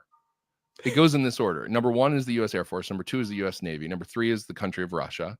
Number 4 is the U.S. Army. And number 5 is the U.S. Marines. Yeah. Like, we won World War II with air power, largely, not entirely, but largely. And we have become the dominant air and naval power in the world, and it's not even close. So the idea that some entity, country, private group, whatever, Spectre, like in the James Bond universe, exactly, could just with impunity come. What it makes me think of, and I think I may have said this to you the other day, but I'm gonna bring it up again. As an adult playing with little kids, like, their physical capabilities are so limited compared to ours that you can take a 3 or 4-year-old and play a little game with them where you're like, try to catch me. And you don't even have to move that hard or that fast. You just dodge a little bit to the side and they're trying to get you and they're laughing and they can't. That's what this feels like. They're low, they're slow, they're lit up like Christmas trees. And then anytime somebody tries to fly a helicopter or a drone near them, they're gone. They're just gone. And then they're back. And then they're like, we're here. It's this game of cat and mouse, but there's no equality between the players. And so somebody has the ability to do this over the airspace of the most powerful country in the world. So if it's not us, what the heck? And if it is us, why are we being lied to by our government, which works for us? It's a government by, for, and of the people. They should not be allowed to fly over. I mean, there's people with kids who are like, these things sound like, like there's a lawnmower flying over my house. And I'm trying to put my kids to bed. I don't know if it's dangerous. I don't know if they're releasing toxins into the air. Like, I don't know what they're doing. Nobody can give me an answer. And I'm scared. Like, this creates panic. Why would our government intentionally create panic? What would be the end game for that? Because I see people saying that, well, maybe that's what they want. Maybe they're trying to create panic. Maybe they're trying, ever since COVID, everything is a tyrannical conspiracy. And I mean, to an extent, I get it. And I get it. Yeah, but I'm like, but we're game it out to the end. What do they gain by destabilizing the public, by creating panic, by creating violence, by creating, the things that always end up stemming from that loss of the sense of normalcy? I can't come up with an answer that makes sense. Yeah, because what I've been meditating on these last 2 weeks, I've been teaching Macbeth, and here I know I do weird things like this, but I've been teaching Macbeth. I love this stuff. These are the connections that we need to make. And, once Macbeth makes the decision, sort of goaded and prompted by his lovely bride, Lady Macbeth, he transgresses nature, and he breaches the fabric of nature and takes the crown. And he and his wife are successful at crafting a narrative that is just good enough to get him the crown, but it is not good enough to allow him to consolidate his power officially, because there are all those loose ends, right, that he has to take care of. So he tries to assassinate Banquo and Fleance. He tries to assassinate Macduff. And anyway, the long and short of it is, what I found, he tries to throw a fancy state dinner in which he can sort of show to the world how powerful and strong, he is, and he can sort of be generous to his loyal servants, his loyal knights, his thanes, and he can't quite pull it off. And what I have found as I think through this as a pattern, that power must spend, anybody in authority, I should say, anybody in authority has to spend their entire time consolidating that power, because as soon as you stop consolidating your power, it leaks and it sheds. And so this is not nefarious, right? It doesn't have to be bad, right? So like, for instance, I walk into the classroom every day and I am the authority figure in that arena.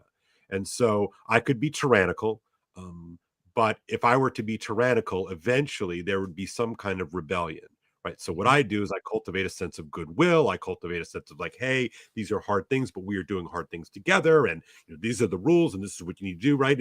And the kids buy into what I'm doing, but I'm consolidating my power. So if I go in there tomorrow and I have a shitty day, right? All of a sudden the goodwill that I've generated starts to dissipate, right? And my ability to sort of bring these kids to task and bring them to mastery and all those sort of things starts falling apart.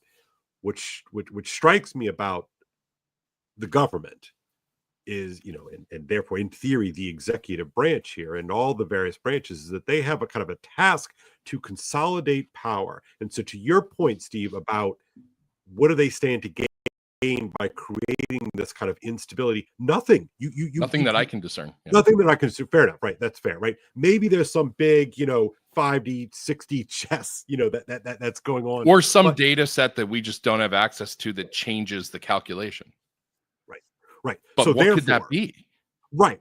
So therefore, but man, it's really hard. You watch these people, they give these press conferences. It really strains credulity that this is a group that has some sort of plan, that they are in charge, that they're going to sort of calm down the troops, right? We didn't even talk about the fact that the White House is just gaslighting the country. Yeah. They're just saying it's not going on.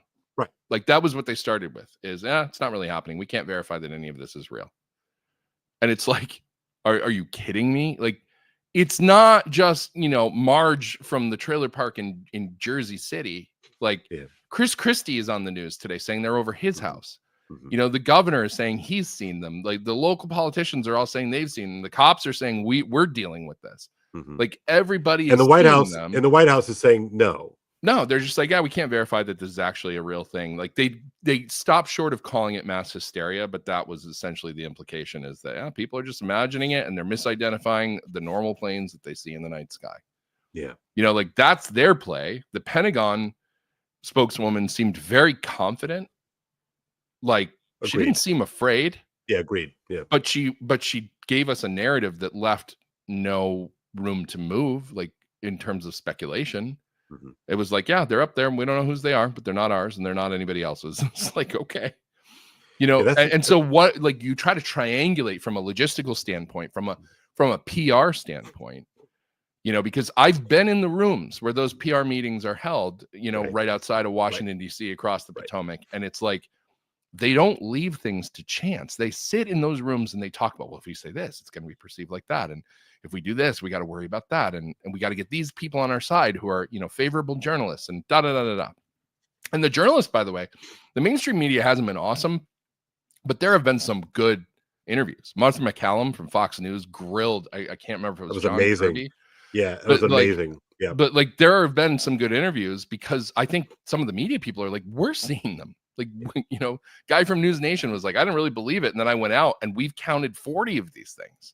Yeah, that was definitely not planes. Yeah, that was a compelling bit. The News Nation piece. That was really, he Rich McHugh, which by the way, Megyn Kelly came out today or yesterday and she vouched for him. She's like, he is an excellent journalist. Like you should absolutely trust him. Yeah, Megyn Kelly is an interesting one to watch because her, I love her show anyway. I think she's one of the best. I really do. Yeah. And her producer, Steve Krakauer, is a UAP head. Like he follows it. Like I didn't know that. Yeah, he's all in terms of following the story, and he seems to be similar to us. Open and trying to figure out what it is, and naturally skeptical, yet knows there's enough smoke there that's got to be something going on and whatnot. Anyway, so watch her show. I think that's important, and I also think she's surprised Tucker hasn't done anything on it yet. Honestly, I know he's Tucker moved away from this topic, but yeah. So here's a question I want to ask you because I'm anticipating the kind of comments you're going to get on this because of the kind of comments that I'm getting on the stuff I'm posting. Good. And one of the things that will come up, conservatives especially are going to jump on.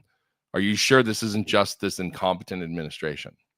Like, could it just be weaponized, weapons grade incompetence? I don't know what you think about that, but I want to ask you because I've talked a lot. What do you think? Yeah, no, well, I had you on so you would talk a lot. No, Steve. that's true. That was the point. But I got to get some Kale goodness in here too. So. Well, I brought up Harry Potter Macbeth. I feel like I got my good stuff in. I made my nerdy contributions to the conversation. So what exactly was the pushback? The question is, people are saying, where's Biden?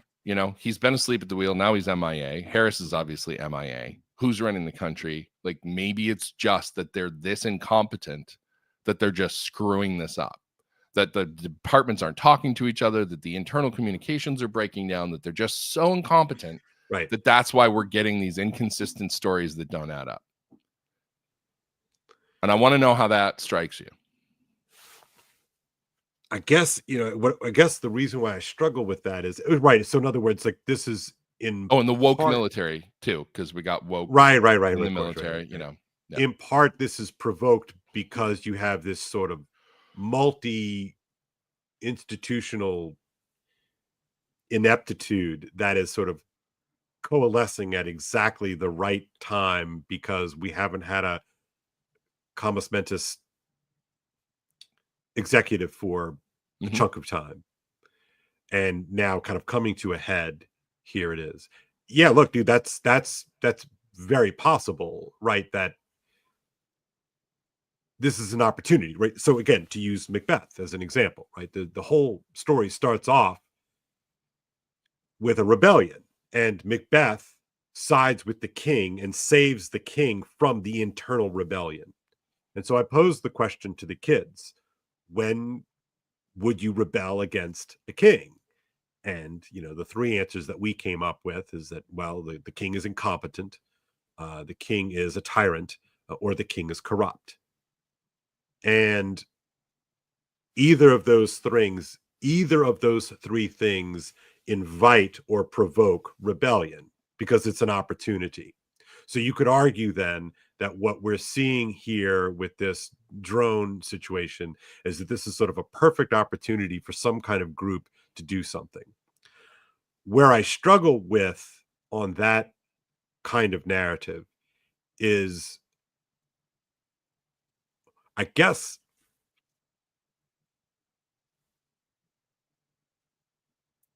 the all the various groups that have to be incompetent at the same time, coupled with the mystery tech, coupled with the sense that they seem to want to be looked at, coupled with, these things suggest flawless to me execution, because so far it's been flawless. Not a single drone lost, not a single drone origin identified that we know of. Then why aren't they going full blast? Like, why aren't we in war? Yeah. Well, I mean, because even an incompetent Pentagon, doesn't want to be shamed by a couple of, rinky dink, quote unquote, rinky dink, slow flying, low flying Suburbans. The whole oeuvre of the Pentagon is to exude dominance. We are the premier military force on the planet. We are the masters of the universe. Like, you can't get around us. You can't get a beat on us. Like, we are ahead of you every step of the way. Mm-hmm. It makes no sense. And no matter how brain dead this administration is, there are still competent people in the Department of Defense. Right. And so I really struggle with that. Another piece of this that we didn't even talk about is that these are showing up in other countries too. Like, if these are foreign actors, according to Ross Coulthart in one of his reports earlier this week, they're showing up over Russia, Australia, China. I think he said Iran, the UK. Like, there's a bunch of countries who are having these sightings as well. So it's like, why are they also experiencing the same thing? Who could field something like this? Like, in the UK, there was actually a theory that that it was Russian criminal gangs hiding out in the forest, like friggin' Robin Hood and Little John, who were launching these things over UK Air Force bases in retaliation for the UK providing shadow missiles to Ukraine to launch into Russia. I'm like, wow, that's convoluted. Yeah, right. My mind is, Yeah, exactly. But I mean, but what do you do when a bunch of intelligent people sit around and they're like, I can't come up with a theory that makes any damn sense? Like, I don't want to leave anything off the table, because, again, no matter what we leave off the table, somebody's going to be in the comments going, why didn't you talk about this? Because everybody's got an idea, and I get it. Like, everybody is trying to figure this out. We're all trying to Sherlock Holmes this thing. But once, as Sherlock Holmes said, once you eliminate the impossible, whatever remains, however improbable, must be the answer. Right. And that, to me, is why I lean towards UAPs and NHI, because it's improbable, but like, it fills the logical gaps. They don't have to operate the way that we do.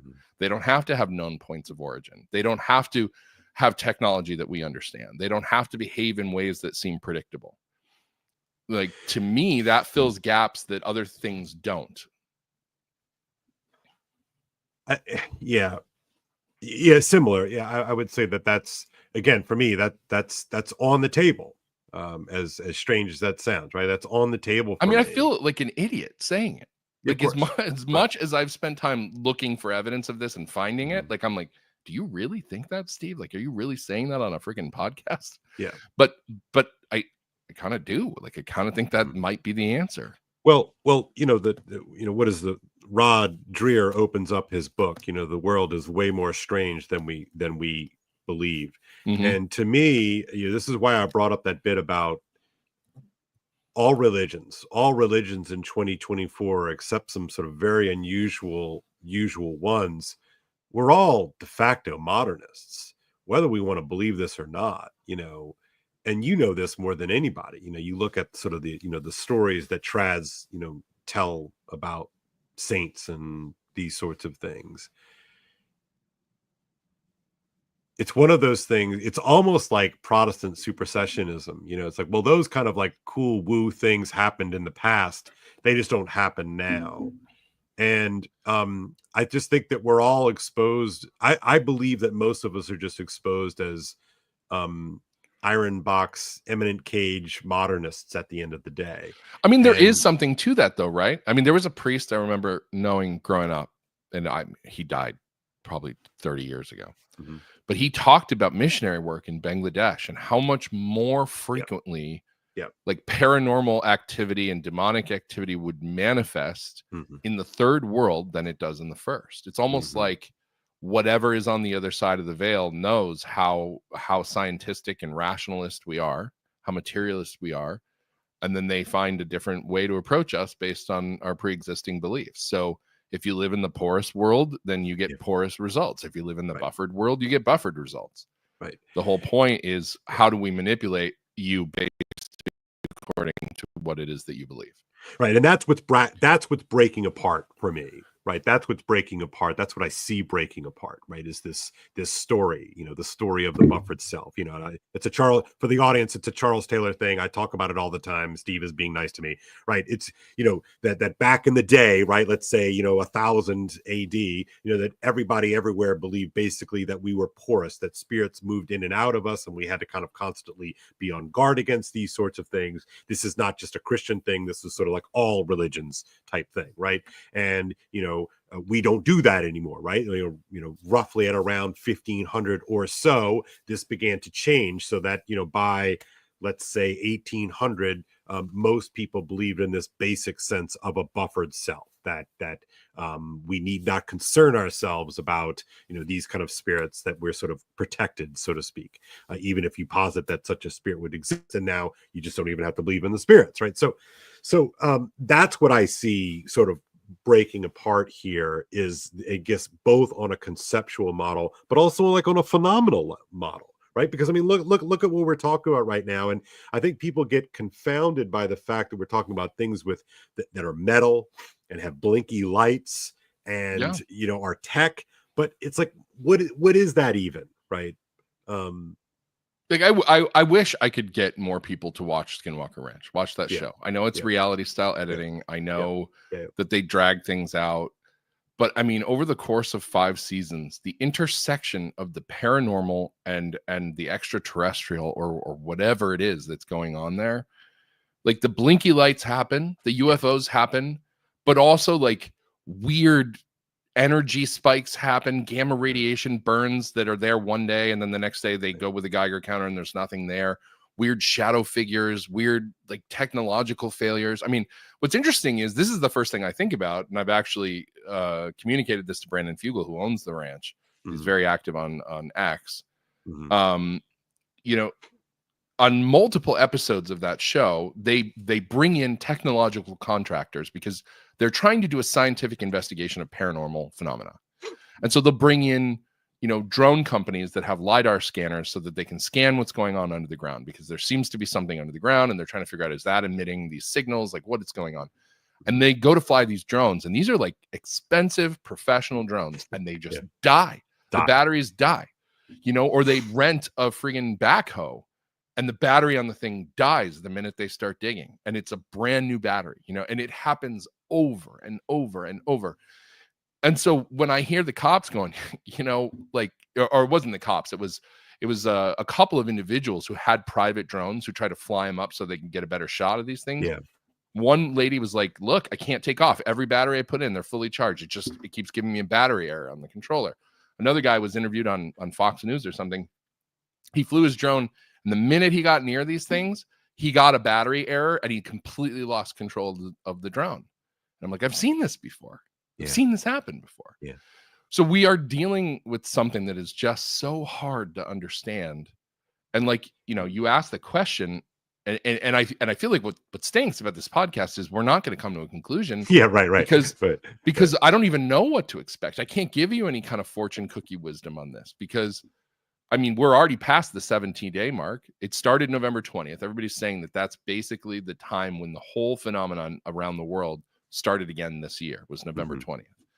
So now, here we are on December 16th. So that's 26 days. Like, we're 26 days into this. When does it end? Like, people are like, oh, it's going to stop on January 20th, inauguration. Like, not everything's politics, guys. Right. Like, I understand that you think that they're trying to feign an alien invasion to stop, the election, or the inauguration of Trump. But I feel like it's a little far-fetched, and it's a very complex way to go about that. Right. There are easier ways, like starting World War III, which they've also been trying to do. Right. Yeah, I mean, yes, and what role does what does this story have to do with all of those things? Yeah, that's another question, that I have. It feels, be honest with you, it feels pretty perilous. But it feels big, and I think my takeaway as we, maybe make our way here to land the proverbial plane or UAP, as it were, it feels big. And the before and after on this feels like it's going to be permanent. Does that make sense? Do that. Yeah. Go there. Say a little more. So you're saying it feels big. It does to me as well. Like I felt very unsettled for a while since this started. Look, both of us are pretty skeptical people, right? I mean, I have a frame that can manage a bunch of different things. I think you do too, but but in my own sort of weird, quirky way, but I also sort of I try really hard not to be gullible. I don't want to be the gull. I don't want to be the sort of the one that gets, made fun of, but like, fine, but I'm also not afraid to woo, and I'm not afraid of those kinds of things. But I got to tell you, this just feels, that's what I mean by it feels big. It feels big, and it feels substantial, and it feels like a hinge point. Like we're operating at a 90-degree angle to the reality we thought we knew. And I was driving around the other night, and I'm listening to the telepathy tapes. I'm thinking about the drones. Yeah. And then it's a cloudy night, and the sky was lit up, like it's dark, and the sky was lit bright orange, like the sun was trying to come through the clouds. Yeah. And I had to look at my watch, and I was like, it's 7:41. Like, the sun went down at 5. What could be doing this? I mean, Raleigh is a city of 500,000 people, and it's fairly spread out. There's no real concentrated light source that would make the sky look that bright. And I posted my pictures online. I'm like, is anybody else seeing stuff like this? And people in other states are like, I've been seeing that too. So, but the whole night, like, again, there's a psychosomatic element to this when you immerse yourself in the weird and the woo, like you start looking for it everywhere. But that whole night, I just felt unsettled. Like, there's this energetic shift that you can kind of pick up on, because we are energy beings fundamentally. Like, we have electromechanical processes and electrochemical processes that go on in us. Telepathy tapes. And we pick up on vibes. Like, I have never in my life not driven into New York City and 10 miles out felt the energy of all the people there. Like, you can feel it when you can really feel it. Like, I remember when I lived in LA driving into Vegas. Because it's such a cool experience to drive into Vegas. Because you're in the middle of the desert, right? And and it's like you can kind of like you see it, you feel it for sure. You do for sure. And so there's this. Again, it's so weird to say it out loud, but I mean, there is this vibe shift. There's this energetic shift that I feel, and I don't know. And so when I say I don't think things are going to be the same after as they were before. Like, things were not the same after COVID as they were before. No matter what side of that issue you landed on, no matter what side of the controversies and everything else, the world wasn't the same. I can't go to Walmart 24 hours anymore. I can't go to Harris Teeter until midnight. I can't even go to the local Starbucks and like go and read until 10 o'clock. Everything shuts down at 7. Everything shuts down earlier. Everything feels diminished. Everything feels less. People are more cautious. They're more, reserved. Like, something is different before and after a major event like that. And in this case, this is breaking down the most militarily powerful, wealthy nation in the world even further, the sense of security that people have in their own homes and their own communities. The psyche is shift. And that's kind of what I'm getting at too, So whatever this turns out to be, whether we find out or not, and if we don't find out, it's going to be worse. And I think we're not going to, maybe. I'm not sure. But I mean, if this is human behavior, I don't think we're going to find out. I think they're going to keep it a secret forever. Maybe I'm wrong. But if we don't find out, then that lingering doubt, like imagine you walked into your house and everything was moved around, but nothing was taken. The door was left unlocked, and that's it. For the next, like however long you live in that house, you knew you locked the doors when you left. You're going to be like, every day you come home, you're going to say, is somebody in my house? And it never happens again. But you can't get out of your head that day that you came home and somebody screwed with your stuff. Like that's what this is to the country. Yeah.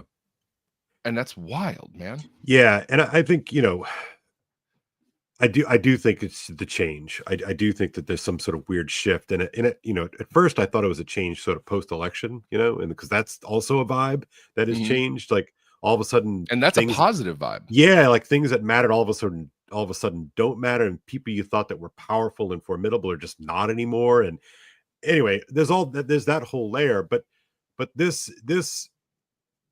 again, there's this sort of these layers of ontology that I want to kind of hold on to. There's the sort of the cultural layer, the political layer, and we can keep on going up, almost sort of medieval, and it's sort of the sense of the heavens, right? And it goes up that way.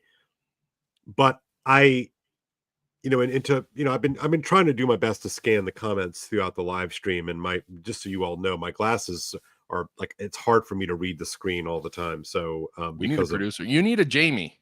I need a Jamie. I've always wanted a Jamie, but alas, maybe that'll come. And I need to be able to yell, "Hey, Jamie, look this up for me." Yeah, right. Like I own the place. I think it's important, that the spirit of this conversation, and the reason why I am friends with you, Steve, and really the reason why I wanted you on is that these are the kind of conversations that I think we crave. You and I, we crave these. But I think that there are people who want to have these kinds of conversations and done in such a way that is in good faith. And, and I struggle so much with there was that old spirit, that what C.S. Lewis would call them, the debunkers, right? The ones that that sort of, live to kind of puncture quote unquote myths, and they live to kind of make you feel like you're the idiot and you're the credulous one. And I just want to encourage everyone in the live stream here and if you watch this afterwards, to genuinely keep an open mind. I really love, Steve, what you said there on Twitter earlier today about openness and discernment. If you could repeat that at the end, I think that'd be really good. But I think it's just really important that old rules, seem to be shifting and changing a little bit, but we need to be able to make sense out of this stuff. At least I feel like I need to, trying to as we try to make our way through these things. I think it's important to do that, to be open, but also be discerning. People, you post one video and like 1,000 people are, as you say, your DMs are being, inundated with all kinds of crazy stuff. So how do you filter that out? How do you keep your filter wide enough to sort of take everybody who wants you to watch a 50-minute video so you can see how they're, figuring out the chakras of the universe with their third eye or whatever. I mean, the stuff that comes in is crazy, but in the middle of it all, there's real stuff, and so it's how do you find that nugget? How do you find a needle in a stack of needles? Right. And maybe it's not so much of shutting down filters, but it's sort of opening up a few and adopting a couple of extras, and I think too, what keeps me sane in all of this is, having you, Steve, somebody I can talk to about these sort of things. Hopefully I perform that role for you, just like, hey, like, this is kind of what I'm thinking. This is what I'm seeing. Like, this doesn't make sense, or man, I totally am buying that, or I'm not buying that at all. I think having these kind of conversations is just really important. No, you have to have somebody to bounce it off of, and you have to have it be somebody who's in sync with you enough that like they don't think you're crazy, but they can give you kind of a vibe check and be like, that doesn't feel right to me, or actually, or they match your energy. And when the thing is when somebody matches your energy after you explain something, you're like, all right, there's something here. Because the skeptic will be polite and they'll be like, oh, that's interesting, but you can hear it, like, that's not okay, that one's not getting any traction, I think that's crazy. But I mean, we human beings, I said this to somebody earlier today, human beings were not meant to absorb the amount of information that is fire hosed at us every day. Yeah. Like you and I love it. Like, we do info hounds. Like, if you have the mental hardware, like, you can badly cope. If you're above average intelligence, that's the best you can do, is cope badly with the amount of incoming that you have and try to look for signal in the noise. Yeah. Right. But the average person is going to be completely bowled over by what's coming. Think of the fire hose cannons that they use to do crowd control. It just knocks people off their feet, right? Yeah. And so what they end up doing is they outsource their thinking to somebody else, to some rumor that they heard, to some tribal group think that is distributed computational power on a human scale. And then they just go with that. And then what you wind up with is mimesis, right? Like, everybody's imitating everybody else. Right. And then in addition to you being the person who's trying to look for the truth, now you've got a fire hose coming back. Like, no, it's not this, it's this, it's Project Bluebeam. It's just a plane. I think it's the U.S. Department of Energy. Like, it's, and then they repeat. And you're going through your stuff looking for, like, where's the real, and it's really, really complicated for people to navigate this. And so this is why the loss of trust in institutions and in experts, although necessary, I think, it had to be a reset, Steve. It had to be. But, like, we are in the wild frigging West right now in terms of information warfare. Right. Like, we don't have the ability to be like, well, this guy who, this professor of economics at Rutgers University said this, and we can trust him because he knows. No, like, we don't trust anybody. Everybody, even the people we think we trust, could be disinformation agents. That's the way we have to approach everything right now. Right. And that's exhausting. It is. And then it is. And that's exhausting in normal circumstances. But when you put something weird on top of it, how do you find your way through? I mean, and so this is why I say, have an open mind, but be extremely discerning. Trust your gut. When something feels weird or off, like, hit the brakes. You don't have to follow every lead that comes your way. You don't have to follow every story. You don't have to repeat the thing that your friend, from high school said because they said it, and you're like, well, now I don't have to think about it because I like that guy. Yeah. Like, don't do that. Yeah, that's great. So I think we should end it on there. Just this last thing, Steve, was listening to a podcast this morning, and it was John Vervaeke, and he was talking with Benjamin Boyce. Fantastic conversation. If you're interested, you should check it out on Benjamin Boyce's channel. And Vervaeke was talking about, the ancient model of wisdom is that in order for you to apprehend the truths, the sacred truths of the universe, you had to personally kind of level up. Like, you had to somehow kind of come to the process with that sense that you had to be upgraded to meet it. And so we've gone through this long period of time in which we have pretended that the apprehension of true things was independent of however I am as a person. And I appreciated the way that John talked about it. He wasn't talking about it in any kind of nudgy or sort of, puritanical type way. But I think what's called for in this moment is a kind of heroic willingness to kind of rise up to the challenge and make these kind of these acts of discernment. That this is more akin to the wisdom traditions, the ancient wisdom traditions, that, we have to make ourselves ready, to see the truth of things. So and we need to be willing to say we don't know. Stop taking your theories and going out there and presenting them as facts, because they're not. Like, I have strong opinions about everything we've talked about tonight, but there's, somebody was like, how much money are you going to bet $1,000 on this? I'm like, no, I don't have a complete data set. Yeah. Why would I bet money on something that I don't have all the information around? I'm using facts and available data and deductive reasoning to come to conclusions that I think are probable. And that's the best I can do. And at the end of the day, I may end up being wrong and have to be like, yeah, I was wrong about this, but this is how I got there, and this is why I have changed my mind. And I wish more people could do that, because they come at you with, no, it's this, it's this, it's this. It's like, no, you don't know. You don't know what you don't know. Right. Exactly. I mean, and maybe that's what we model, Steve. I mean, hopefully, if this has been edifying for anybody in the audience, I hope it was. But maybe, like, this is the way you try to sort of engage in this inquiry. Like, It need not be about mic drops. It need not be about destroying fools. It need not be about, the sort of that spirit of winning a debate. I think this is much more serious, way more important than winning a stupid debate. I think this is really about trying to comprehend the nature of the world as we see it today. So, all right, Steve, on that note, I'm going to have to land this plane. Can you tell the audience where they can find you? Because I think, again, audience, really, Steve is one of my go-to guys because he's an honest, goodwill observer of the scene. So where can they find you and what can they do? So on all the social platforms, I'm at Steve Skojec, like it says on the little blue thing at the bottom of the screen. Mm-hmm. My Substack is the Skojec file, which is just skojecfile.steveskojec.com. Great. Awesome. Steve, it's a pleasure as always. Thanks, we get to have these conversations offline. It's great to be able to share this with other folks. And, guys, my stuff, you can reach me. I'm on Twitter all the time. So you can probably find me there. I'm here on YouTube. And of course, my Substack is kalezeldin.substack.com. All right, folks, until next time. You got a bunch of comedians in the comments over here too. What do they say? Yeah. Well, yes, I know a lot of these folks. They're pretty funny. Okay. All right.